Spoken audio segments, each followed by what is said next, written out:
ਸ਼ਲੋਕ ਮਹਿਲਾ ਚੌਥਾ। ਸਤਿਗੁਰ ਸੇਵਨ ਸੇ ਵਡਭਾਗੀ, ਸੱਚੇ ਸ਼ਬਦ ਜਿਨਾ ਏਕ ਲਿਵ ਲਾਗੀ। ਗੁਰੂ ਜੀ ਬਚਨ ਕਰਦੇ ਹਨ, ਉਹ ਮਨੁੱਖ ਵੱਡੇ ਭਾਗਾਂ ਵਾਲੇ ਨੇ ਜੋ ਆਪਣੇ ਗੁਰੂ ਦੇ ਦੱਸੇ ਰਾਹ ਤੇ ਤੁਰਦੇ ਨੇ। ਸਤਿਗੁਰ ਸੇਵਨ ਦਾ ਮਤਲਬ ਜੋ ਗੁਰੂ ਨੂੰ ਸੇਵਦੇ ਨੇ, ਗੁਰੂ ਦੇ ਦੱਸੇ ਰਾਹ ਤੇ ਤੁਰਦੇ ਨੇ, ਗੁਰੂ ਦੇ ਦਿੱਤੇ ਵੇ ਆਫ ਲਾਈਫ ਨੂੰ ਅਪਣਾ ਲੈਂਦੇ ਨੇ। ਉਹ ਇਨਸਾਨ ਵੱਡੇ ਭਾਗਾਂ ਵਾਲੇ ਨੇ, ਉਹ ਖੁਸ਼ਕਿਸਮਤ ਨੇ, ਉਹਨਾਂ ਦਾ ਜੀਵਨ ਮੁਬਾਰਕ ਹੈ। ਸੱਚੇ ਸ਼ਬਦ ਜਿਨਾ ਏਕ ਲਿਵ ਲਾਗੀ, ਗੁਰੂ ਦੇ ਸੱਚੇ ਸ਼ਬਦ ਦੀ ਰਾਹੀਂ ਜਿਨ੍ਹਾਂ ਦੀ ਇੱਕ ਪ੍ਰਭੂ ਦੇ ਅੰਦਰ ਸੁਰਤ ਲੱਗੀ ਰਹਿੰਦੀ ਹੈ, ਲਗਨ ਲੱਗੀ ਰਹਿੰਦੀ ਹੈ, ਇੱਕ ਦੇ ਵਿੱਚ ਲਗਨ ਲੱਗੀ ਹੈ, ਇੱਕ ਦੇ ਨਾਲ ਲਗਨ ਲੱਗੀ ਹੈ। ਮਤਲਬ ਜਿਹੜੇ ਮਨ ਬਚਨ ਕਰਮ ਕਰਕੇ ਇੱਕ ਨੇ, ਜੋ ਇੱਕ ਰੱਬੀ ਰਜ਼ਾ ਦੇ ਅੰਦਰ ਤੁਰਦੇ ਨੇ, ਔਰ ਜੋ ਰੱਬੀ ਗੁਣਾਂ ਦੇ ਧਾਰਨੀ ਨੇ, ਸੱਚੇ ਸ਼ਬਦ ਦੀ ਰਾਹੀਂ, ਗੁਰੂ ਦੇ ਸੱਚੇ ਉਪਦੇਸ਼ ਰਾਹੀਂ, ਜਿਨ੍ਹਾਂ ਦੀ ਇੱਕ ਦੇ ਨਾਲ ਲਗਨ ਲੱਗ ਗਈ ਹੈ, ਇੱਕ ਦੇ ਗੁਣਾਂ ਨਾਲ ਲਗਨ ਲੱਗ ਗਈ ਹੈ, ਇੱਕ ਦੇ ਹੁਕਮ ਵਿੱਚ ਤੁਰਨ ਦੀ ਲਗਨ ਪੈਦਾ ਹੋ ਗਈ ਹੈ, ਉਹ ਵਡਭਾਗੀ ਨੇ। ਗ੍ਰਹਿ ਕੁਟੰਬ ਮਹਿ ਸਹਿਜ ਸਮਾਧੀ। ਗ੍ਰਹਿ ਦਾ ਮਤਲਬ ਗ੍ਰਸਤ, ਸਹਿਜ ਦਾ ਮਤਲਬ ਸਹਿਜ ਵਿੱਚ, ਅਡੋਲ ਅਵਸਥਾ ਵਿੱਚ, ਤੇ ਸਮਾਧੀ ਦਾ ਮਤਲਬ ਉਹ ਟਿਕੇ ਰਹਿੰਦੇ ਨੇ। ਜਿਨ੍ਹਾਂ ਦੀ ਇੱਕ ਦੇ ਨਾਲ ਲਗਨ ਲੱਗ ਗਈ ਹੈ ਗੁਰੂ ਸ਼ਬਦ ਰਾਹੀਂ, ਜੋ ਗ੍ਰਸਤ ਪਰਿਵਾਰ ਵਿੱਚ ਰਹਿੰਦੇ ਹੋਏ ਵੀ ਅਡੋਲ ਅਵਸਥਾ ਵਿੱਚ ਟਿਕੇ ਰਹਿੰਦੇ ਨੇ। ਇੱਥੇ ਸਮਾਧੀ ਦਾ ਮਤਲਬ ਅੱਖਾਂ ਬੰਦ ਕਰਕੇ ਸਮਾਧੀ ਲਾਣੀ ਨਹੀਂ ਹੈ, ਟਿਕੇ ਰਹਿਣਾ, ਯਾਨੀ ਗ੍ਰਸਤ ਦੇ ਅੰਦਰ ਰਹਿ ਕੇ ਸ਼ੁਭ ਗੁਣਾਂ ਦੇ ਨਾਲ ਜੁੜੇ ਰਹਿਣਾ, ਸੱਚ ਦੇ ਨਾਲ ਜੁੜੇ ਰਹਿਣਾ। ਉਹ ਸੰਸਾਰ ਨੂੰ ਤਿਆਗ ਨਹੀਂ ਦਿੰਦੇ, ਉਹ ਸੰਸਾਰ ਨੂੰ ਛੱਡ ਕੇ, ਗ੍ਰਸਤ ਨੂੰ ਛੱਡ ਕੇ ਦੌੜਦੇ ਨਹੀਂ ਹਨ, ਸਗੋਂ ਗ੍ਰਸਤ ਦੇ ਅੰਦਰ ਰਹਿੰਦਿਆਂ ਆਤਮਕ ਅਡੋਲਤਾ ਵਿੱਚ ਟਿਕੇ ਰਹਿੰਦੇ ਨੇ। ਆਤਮਕ ਅਡੋਲਤਾ ਦਾ ਮਤਲਬ ਮਨ, ਬਚਨ ਔਰ ਕਰਮ ਕਰਕੇ ਸੱਚ ਦੇ ਧਾਰਨੀ ਬਣੇ ਰਹਿੰਦੇ ਨੇ। ਨਾਨਕ ਨਾਮ ਰਤੇ ਸੇ ਸੱਚੇ ਬੈਰਾਗੀ। ਬੈਰਾਗੀ ਦਾ ਮਤਲਬ ਹੈ ਵਿਰਕਤ, ਵੈਰਾਗਵਾਨ। ਆਮ ਦੁਨੀਆ ਦੇ ਅੰਦਰ ਜੋ ਵੈਰਾਗਵਾਨ ਨੇ, ਉਹ ਸੰਸਾਰ ਦਾ ਤਿਆਗ ਕਰਕੇ ਜੰਗਲਾਂ ਵਿੱਚ ਚਲੇ ਜਾਂਦੇ, ਸੰਨਿਆਸੀ ਬਾਬੇ ਬਣ ਜਾਂਦੇ ਨੇ। ਪਰ ਗੁਰਮਤ ਨੇ ਇਸ ਵੈਰਾਗ ਨੂੰ ਪ੍ਰਵਾਨ ਨਹੀਂ ਕੀਤਾ। ਇਹ ਕੋਈ ਵੈਰਾਗ ਨਹੀਂ ਹੈ। ਗੁਰੂ ਜੀ ਕਹਿੰਦੇ ਨੇ ਨਾਮ ਰਤੇ ਦਾ ਮਤਲਬ ਜੋ ਰੱਬ ਦੇ ਹੁਕਮ ਵਿੱਚ ਰੰਗੇ ਗਏ ਨੇ। ਨਾਮ ਦਾ ਮਤਲਬ ਹੁਕਮ, ਪ੍ਰਭੂ ਦੀ ਸਿਫਤ ਸਲਾਹ, ਜੋ ਪ੍ਰਭੂ ਦੇ ਹੁਕਮ ਦੇ ਅੰਦਰ ਰੰਗੇ ਹੋਏ ਨੇ, ਜਿਨ੍ਹਾਂ ਦੇ ਅੰਦਰ ਪ੍ਰਭੂ ਦੇ ਹੁਕਮ ਅੰਦਰ ਚੱਲਣ ਦੀ ਤਾਂਘ ਹੈ, ਜੋ ਪ੍ਰਭੂ ਦੀ ਸਿਫਤ ਸਲਾਹ ਦੇ ਨਾਲ ਰੰਗੇ ਹੋਏ ਨੇ, ਅਸਲ ਦੇ ਅੰਦਰ ਉਹ ਸੱਚੇ ਵਿਰਕਤ ਨੇ, ਉਹ ਸੱਚੇ ਤਿਆਗੀ ਨੇ, ਜਿਨ੍ਹਾਂ ਨੇ ਸੰਸਾਰ ਦੇ ਵਿੱਚ ਰਹਿੰਦਿਆਂ ਆਪਣੇ ਫਰਜ਼ਾਂ ਨੂੰ ਪੂਰਿਆਂ ਕਰਦਿਆਂ ਸੱਚ ਨੂੰ ਜ਼ਿੰਦਗੀ ਦਾ ਆਧਾਰ ਬਣਾਇਆ ਹੈ, ਔਰ ਸ਼ੁਭ ਗੁਣਾਂ ਦੇ ਨਾਲ ਹਮੇਸ਼ਾ ਜੁੜੇ ਹੋਏ ਨੇ। ਮਹਿਲਾ ਚੌਥਾ। ਗਣਤੈ ਸੇਵ ਨਾ ਹੋਵਈ, ਕੀਤਾ ਥਾਏ ਨਾ ਪਾਏ।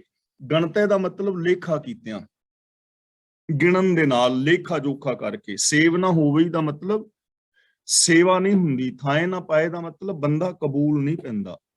ਜੇ ਬੰਦਾ ਗਿਣਤੀ ਮਿਣਤੀ ਕਰੇ ਤਾਂ ਗੁਰੂ ਪਾਤਸ਼ਾਹ ਜੀ ਕਹਿੰਦੇ ਨੇ ਇਸ ਤਰ੍ਹਾਂ ਲੇਖਾ ਜੋਖਾ ਕੀਤਿਆਂ ਸੇਵਾ ਨਹੀਂ ਹੋ ਸਕਦੀ। ਇਸ ਤਰ੍ਹਾਂ ਕੀਤਾ ਹੋਇਆ ਕੋਈ ਵੀ ਕੰਮ ਸਫਲ ਨਹੀਂ ਹੁੰਦਾ, ਰੱਬੀ ਦਰ ਤੇ ਪ੍ਰਵਾਨ ਨਹੀਂ ਹੁੰਦਾ ਗਿਣਤੀ ਮਿਣਤੀ ਕਰਕੇ। ਜਿਵੇਂ ਕਿ ਮੈਂ ਇਹ ਕੰਮ ਕੀਤਾ, ਅੱਜ ਮੈਂ ਜਪਜੀ ਸਾਹਿਬ ਦੇ 5 ਪਾਠ ਕਰ ਲਏ, ਅੱਜ ਮੈਂ ਇੰਨੀ ਵਾਰੀ ਮੂਲ ਮੰਤਰ ਦਾ ਪਾਠ ਕਰ ਲਿਆ, ਜਾਂ ਇੰਨੀ ਵਾਰੀ ਕੋਈ ਕਹੇ ਕਿ ਮੈਂ ਫਲਾ ਮੰਤਰ ਜਪ ਲਿਆ। ਲੇਖਾ ਜੋਖਾ ਕਰੇ ਲੇਕਿਨ ਰੱਬੀ ਰਜ਼ਾ ਦੇ ਵਿੱਚ ਨਾ ਤੁਰੇ ਤਾਂ ਗੁਰੂ ਜੀ ਕਹਿੰਦੇ ਨੇ ਇਹ ਸੇਵਾ ਥਾਏ ਨਹੀਂ ਪੈਂਦੀ ਹੈ। ਲੇਖੇ ਜੋਖੇ ਦੇ ਨਾਲ ਥਾਏ ਨਹੀਂ ਪੈਂਦੀ ਹੈ। ਅਸਲ ਦੇ ਅੰਦਰ ਰੱਬੀ ਰਜ਼ਾ ਦੇ ਵਿੱਚ ਤੁਰਨਾ ਹੀ ਇੱਕੋ ਇੱਕ ਸਾਧਨ ਹੈ। ਗਣਤੈ ਸੇਵ ਨਾ ਹੋਵਈ, ਕੀਤਾ ਥਾਏ ਨਾ ਪਾਏ।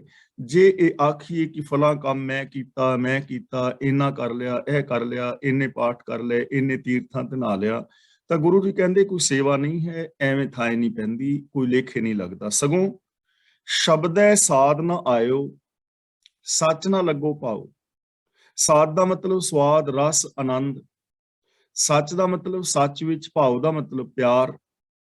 ਜਿਸ ਮਨੁੱਖ ਨੂੰ ਗੁਰੂ ਦੇ ਸ਼ਬਦ ਦਾ ਆਨੰਦ ਨਹੀਂ ਆਇਆ, ਮਤਲਬ ਦੱਸੀ ਤੇ ਜਾ ਰਿਹਾ ਕਿ ਮੈਂ ਇਹ ਕੰਮ ਕੀਤਾ, ਇਹ ਪਾਠ ਇੰਨੀ ਵਾਰੀ ਕੀਤਾ, ਜਾਂ ਇੰਨੀ ਵਾਰੀ ਜਾਪ ਜਪਿਆ, ਲੇਕਿਨ ਸ਼ਬਦ ਦਾ ਆਨੰਦ ਨਹੀਂ ਮਾਣਿਆ। ਸ਼ਬਦ ਦਾ ਮਤਲਬ ਗੁਰੂ ਦਾ ਉਪਦੇਸ਼, ਗੁਰੂ ਦੀ ਵਿਚਾਰਧਾਰਾ, ਉਹਦੇ ਤੇ ਅਮਲ ਨਹੀਂ ਕੀਤਾ, ਔਰ ਅਮਲ ਨਹੀਂ ਕੀਤਾ ਤਾਂ ਗੁਰੂ ਪਾਤਸ਼ਾਹ ਜੀ ਕਹਿੰਦੇ ਨੇ ਫਿਰ ਉਹਨੂੰ ਨਿਰੇ ਕਹਿਣ ਕਮਾਨ ਦਾ ਲਾਭ ਨਹੀਂ ਹੈ। ਜਿਸ ਮਨੁੱਖ ਨੂੰ ਗੁਰੂ ਦੇ ਸ਼ਬਦ ਦਾ ਆਨੰਦ ਨਹੀਂ ਮਾਣਿਆ, ਜਿਹਦਾ ਸੱਚ ਦੇ ਅੰਦਰ ਪਿਆਰ ਨਹੀਂ ਬਣਿਆ, ਮਨ ਬਚਨ ਕਰਮ ਕਰਕੇ ਸੱਚ ਨਾਲ ਪਿਆਰ ਨਹੀਂ ਕਰਦਾ, ਮਨ ਬਚਨ ਕਰਮ ਕਰਕੇ ਗੁਰੂ ਦੀ ਪਾਵਨ ਬਾਣੀ ਤੇ ਅਮਲ ਨਹੀਂ ਕਰਦਾ ਤੇ ਗਿਣਤੀਆਂ ਮਿਣਤੀਆਂ ਕਰ ਰਿਹਾ ਹੈ, ਸਤਿਗੁਰ ਪਿਆਰਾ ਨਾ ਲੱਗਈ ਮਨ ਹੱਠ ਆਵੇ ਜਾਏ। ਹੱਠ ਦਾ ਮਤਲਬ ਹੱਠ ਦੇ ਨਾਲ, ਜਿਹਨੂੰ ਗੁਰੂ ਪਿਆਰਾ ਨਹੀਂ ਲੱਗਦਾ, ਮਤਲਬ ਜੋ ਗੁਰੂ ਦੀ ਵਿਚਾਰਧਾਰਾ ਦੇ ਨਾਲ ਪਿਆਰ ਨਹੀਂ ਕਰਦਾ, ਮਤਲਬ ਕਿ ਬਾਣੀ ਤੇ ਅਮਲ ਨਹੀਂ ਕਰਦਾ, ਗੁਰੂ ਦੇ ਗਿਆਨ ਮੁਤਾਬਕ ਜ਼ਿੰਦਗੀ ਨਹੀਂ ਜਿੰਦਾ, ਪਰ ਗੁਰੂ ਦੇ ਦਰ ਤੇ ਆਉਂਦਾ ਜਾਂਦਾ ਹੈ, ਮਨ ਦੇ ਹੱਥ ਨਾਲ ਆਉਂਦਾ ਜਾਂਦਾ ਹੈ, ਮੱਥਾ ਟੇਕਣ ਆਉਂਦਾ ਹੈ, ਮੱਥਾ ਟੇਕ ਕੇ ਜਾਂਦਾ ਹੈ, ਤਾਂ ਗੁਰੂ ਪਾਤਸ਼ਾਹ ਜੀ ਕਹਿ ਰਹੇ ਨੇ ਗੁਰੂ ਦਰ ਤੇ ਜਾਣ ਦਾ ਉਹਨੂੰ ਕੋਈ ਲਾਭ ਨਹੀਂ ਹੁੰਦਾ, ਕਿਉਂਕਿ ਸਤਿਗੁਰ ਦੇ ਨਾਲ ਪਿਆਰ ਨਹੀਂ, ਗੁਰੂ ਦੇ ਸਿਧਾਂਤਾਂ ਨਾਲ ਪਿਆਰ ਨਹੀਂ, ਬਾਣੀ ਤੇ ਅਮਲ ਕਰਦਾ ਨਹੀਂ, ਅਮਲੀ ਜ਼ਿੰਦਗੀ ਜੀ ਨਹੀਂ ਰਿਹਾ। ਤਾਂ ਗੁਰੂ ਜੀ ਕਹਿੰਦੇ ਨੇ ਸਿਰਫ ਉਹ ਮਨ ਦੇ ਹੱਥ ਨਾਲ ਆ ਰਿਹਾ ਹੈ ਔਰ ਜਾ ਰਿਹਾ ਹੈ। ਕਿਉਂ? ਜੇ ਇੱਕ ਵਿਖ ਅਗਾਹਾਂ ਭਰੇ ਤਾਂ 10 ਵਿਖਾਂ ਪਿਛਾਹਾਂ ਜਾਏ। ਵਿਖ ਦਾ ਮਤਲਬ ਹੁੰਦਾ ਹੈ ਕਦਮ। ਇੱਕ ਵਿਖ ਅਗਾਹਾਂ ਭਰੇ, ਜੇ ਉਹ ਇੱਕ ਕਦਮ ਅੱਗੇ ਨੂੰ ਪੁੱਟਦਾ ਹੈ, ਯਾਨੀ ਗੁਰਦੁਆਰੇ ਜਾਂ ਮੱਥਾ ਟੇਕਣ ਜਾਂਦਾ ਹੈ, ਕੋਈ ਇੱਕ ਛੋਟਾ ਮੋਟਾ ਕੰਮ ਕਰਦਾ ਚੰਗਾ, ਥੋੜਾ ਪਾਠ ਕਰ ਲਿਆ ਜਾਂ ਮੱਥਾ ਟੇਕ ਲਿਆ, ਇੱਕ ਵਿਖ ਅਗਾਹਾਂ ਭਰੇ ਤਾਂ 10 ਵਿਖਾਂ ਪਿਛਾਹਾਂ ਜਾਏ ਤੇ 10 ਕਦਮ ਪਿੱਛੇ ਨੂੰ ਚਲਾ ਜਾਂਦਾ ਹੈ। ਝੂਠ ਬੋਲ ਲਿਆ, ਕਿਸੇ ਦਾ ਹੱਕ ਖਾ ਗਿਆ, ਕਿਸੇ ਔਰਤ ਵੱਲ ਮਾੜਾ ਤੱਕ ਲਿਆ ਜਾਂ ਹੋਰ ਐਸੇ ਕਰਮ ਕਰ ਲਏ ਤਾਂ 10 ਕਦਮ ਪਿੱਛੇ ਚਲਾ ਗਿਆ ਨਾ। ਇੱਕ ਕਦਮ ਅਗਾਂਹ ਨੂੰ ਪੁੱਟਿਆ ਮੱਥਾ ਟੇਕਣ ਤੱਕ, ਲੇਕਿਨ ਜਦੋਂ ਅਮਲ ਕਰਨਾ ਹੈ ਉਦੋਂ 10 ਕਦਮ ਪਿੱਛੇ ਜਾ ਪਿਆ, ਉਹਨੂੰ ਲਾਭ ਨਹੀਂ ਆ ਰਿਹਾ, ਉਹ ਪ੍ਰਵਾਨ ਨਹੀਂ ਹੋਵੇਗਾ। ਤਾਂ ਗੁਰੂ ਜੀ ਤੋਂ ਪੁੱਛੀ ਵੀ ਪਾਤਸ਼ਾਹ, ਜੋ ਸਤਿਗੁਰ ਦੀ ਸੇਵਾ ਹੈ ਉਹ ਵਾਸਤਵ ਦੇ ਵਿੱਚ ਕੀ ਹੈ, ਕਿਵੇਂ ਕਰੀਏ, ਕਿਵੇਂ ਜ਼ਿੰਦਗੀ ਜੀਵੀਏ? ਤਾਂ ਗੁਰੂ ਜੀ ਕਹਿੰਦੇ ਨੇ ਸਤਿਗੁਰ ਕੀ ਸੇਵਾ ਚਾਕਰੀ ਜੇ ਚੱਲਹਿ ਸਤਿਗੁਰ ਭਾਏ। ਜੇ ਮਨੁੱਖ ਸਤਿਗੁਰ ਦੇ ਭਾਣੇ ਵਿੱਚ ਤੁਰਨ, ਭਾਏ ਦਾ ਮਤਲਬ ਭਾਣਾ, ਪਿਆਰ, ਰਜ਼ਾ, ਗੁਰੂ ਦੇ ਦੱਸੇ ਰਾਹ ਤੇ ਤੁਰਨ, ਗੁਰੂ ਦੇ ਬਚਨਾਂ ਤੇ ਜੇ ਅਮਲ ਕਰਨ ਤਾਂ ਸਤਿਗੁਰ ਦੀ ਸੇਵਾ ਪ੍ਰਵਾਨ ਹੁੰਦੀ ਹੈ। ਸਤਿਗੁਰ ਕੀ ਸੇਵਾ ਚਾਕਰੀ, ਕਿ ਗੁਰੂ ਦੀ ਅਸਲ ਸੇਵਾ ਔਰ ਨੌਕਰੀ ਚਾਕਰੀ ਇਹ ਹੈ, ਜੇ ਚੱਲੇ ਸਤਿਗੁਰ ਪਾਏ, ਜੇ ਬੰਦੇ ਸਤਿਗੁਰ ਦੇ ਪਿਆਰ ਵਿੱਚ ਤੁਰਨ, ਭਾਣੇ ਵਿੱਚ ਤੁਰਨ, ਅਮਲੀ ਜ਼ਿੰਦਗੀ ਜੀਣ, ਇਹ ਗੁਰੂ ਦੀ ਅਸਲੀ ਸੇਵਾ ਹੈ। ਤਾਂ ਗੁਰੂ ਦੇ ਦਰ ਤੇ ਸੇਵਾ ਕੀਤੀ ਪ੍ਰਵਾਨ ਹੈ। ਇਹ ਜੀਵਨ ਲੇਖੇ ਲੱਗਦਾ ਹੈ ਜੇ ਗੁਰੂ ਦੀ ਰਜ਼ਾ ਵਿੱਚ ਤੁਰਿਆ ਜਾਏ। ਆਪ ਗਵਾਏ ਸਤਿਗੁਰੂ ਨੂੰ ਮਿਲੇ, ਸਹਿਜੇ ਰਹਿ ਸਮਾਏ। ਆਪ ਗਵਾਏ ਦਾ ਮਤਲਬ ਆਪਾ ਭਾਵ ਗਵਾ ਕੇ, ਸਹਿਜੇ ਦਾ ਮਤਲਬ ਸਹਿਜ ਵਿੱਚ, ਆਤਮਕ ਅਡੋਲਤਾ ਵਿੱਚ। ਜੋ ਮਨੁੱਖ ਆਪਾ ਭਾਵ ਮਿਟਾ ਕੇ ਗੁਰੂ ਦੇ ਦਰ ਤੇ ਜਾਏ, ਆਪਣੀ ਹਉਮੈ ਛੱਡ ਕੇ, ਆਪਣੀ ਮੱਤ ਛੱਡ ਕੇ, ਫਿਰ ਉਹ ਬੰਦਾ ਅਡੋਲ ਅਵਸਥਾ ਵਿੱਚ ਟਿਕਿਆ ਰਹਿੰਦਾ ਹੈ। ਸਾਹਿਬ ਸ੍ਰੀ ਗੁਰੂ ਨਾਨਕ ਪਾਤਸ਼ਾਹ ਦਾ ਬਚਨ ਹੈ ਨਾ, ਜੋ ਤੋ ਪ੍ਰੇਮ ਖੇਲਣ ਕਾ ਚਾਓ, ਸਿਰ ਧਰ ਤਲੀ ਗਲੀ ਮੇਰੀ ਆਓ, ਇਤ ਮਾਰਗ ਪੈਰ ਧਰੀਜੈ, ਸਿਰ ਦੀਜੈ ਕਾਣ ਨਾ ਕੀਜੈ। ਸਿਰ ਧਰ ਤਲੀ ਆਉਣ ਦਾ ਮੀਨਿੰਗ ਹੀ ਇਹ ਹੈ ਕਿ ਆਪਣੀ ਮੱਤ ਨੂੰ ਛੱਡ ਕੇ, ਆਪਣੀ ਹੰਕਾਰ ਨੂੰ ਛੱਡ ਕੇ ਗੁਰੂ ਦੇ ਦਰ ਤੇ ਆਵੇ ਔਰ ਗੁਰੂ ਦੇ ਪਾਵਨ ਬਚਨਾਂ ਨੂੰ ਮੰਨੇ। ਜੋ ਮਨੁੱਖ ਆਪਣਾ ਆਪਾ ਗਵਾ ਕੇ ਗੁਰੂ ਦੇ ਚਰਨਾਂ ਵਿੱਚ ਮਿਲਦਾ ਹੈ, ਉਹ ਮਨੁੱਖ ਆਤਮਿਕ ਅਡੋਲਤਾ ਵਿੱਚ ਟਿਕਿਆ ਰਹਿੰਦਾ ਹੈ। ਉਹਦੇ ਜੀਵਨ ਦੀ ਇਹ ਨਿਸ਼ਾਨੀ ਹੁੰਦੀ ਹੈ ਕਿ ਉਹ ਮਨ, ਬਚਨ ਔਰ ਕਰਮ ਕਰਕੇ ਸੱਚ ਦਾ ਧਾਰਨੀ ਹੋ ਜਾਂਦਾ ਹੈ। ਨਾਨਕ ਤਿਨ੍ਹਾਂ ਨਾਮ ਨਾ ਵਿਸਰੈ, ਸੱਚੇ ਮੇਲ ਮਿਲਾਏ। ਅਜਿਹੇ ਬੰਦਿਆਂ ਨੂੰ ਰੱਬ ਦਾ ਹੁਕਮ ਕਦੇ ਨਹੀਂ ਭੁੱਲਦਾ। ਨਾਮ ਦਾ ਮਤਲਬ ਹੁਕਮ। ਤਿਨ੍ਹਾਂ ਨਾਮ ਨਾ ਵਿਸਰੈ, ਜੋ ਐਸੇ ਗੁਰੂ ਦੇ ਦੱਸੇ ਰਾਹਾਂ ਤੇ ਤੁਰਨ ਵਾਲੇ ਨੇ, ਉਹਨਾਂ ਨੂੰ ਰੱਬੀ ਗੁਣ, ਰੱਬੀ ਹੁਕਮ ਕਦੇ ਵੀ ਨਹੀਂ ਭੁੱਲਦਾ। ਤੇ ਜਿਹੜੇ ਐਸੇ ਇਨਸਾਨ ਨੇ, ਉਹ ਸਦਾ ਕਾਇਮ ਰਹਿਣ ਵਾਲੇ ਪ੍ਰਭੂ ਵਿੱਚ ਜੁੜੇ ਰਹਿੰਦੇ ਨੇ। ਸੱਚੇ ਮੇਲ ਮਿਲਾਏ ਦਾ ਮਤਲਬ ਉਹ ਸੱਚੇ ਦੇ ਮੇਲ ਵਿੱਚ ਮਿਲੇ ਰਹਿੰਦੇ, ਉਹ ਹਮੇਸ਼ਾ ਹੀ ਰੱਬੀ ਗੁਣਾਂ ਦੇ ਨਾਲ ਜੁੜੇ ਰਹਿੰਦੇ ਨੇ, ਉਹ ਰੱਬ ਦਾ ਹੀ ਰੂਪ ਹੋਏ ਰਹਿੰਦੇ ਨੇ। ਪੌੜੀ ਖਾਨ ਮਲੂਕ ਕਹਾਏ ਦੇ ਕੋ ਰਹਿਣ ਨਾ ਪਾਈ। ਮਲੂਕ ਦਾ ਮਤਲਬ ਹੈ ਬਾਦਸ਼ਾਹ। ਤਾਂ ਗੁਰੂ ਪਾਤਸ਼ਾਹ ਜੀ ਕਹਿੰਦੇ ਨੇ ਕਈ ਲੋਕ ਨੇ ਅਹੰਕਾਰ ਕਰਕੇ, ਆਪਣੀਆਂ ਪਦ ਪਦਵੀਆਂ ਕਰਕੇ ਆਪਣੇ ਆਪ ਨੂੰ ਖਾਨ ਤੇ ਬਾਦਸ਼ਾਹ ਅਖਵਾਉਂਦੇ ਨੇ। ਕੋਈ ਖਾਨ ਬਣ ਜਾਂਦਾ ਹੈ, ਬਾਦਸ਼ਾਹ ਬਣ ਜਾਂਦਾ ਹੈ, ਵੱਡੀਆਂ ਪਦਵੀਆਂ ਤੇ ਪਹੁੰਚ ਜਾਂਦੇ ਨੇ।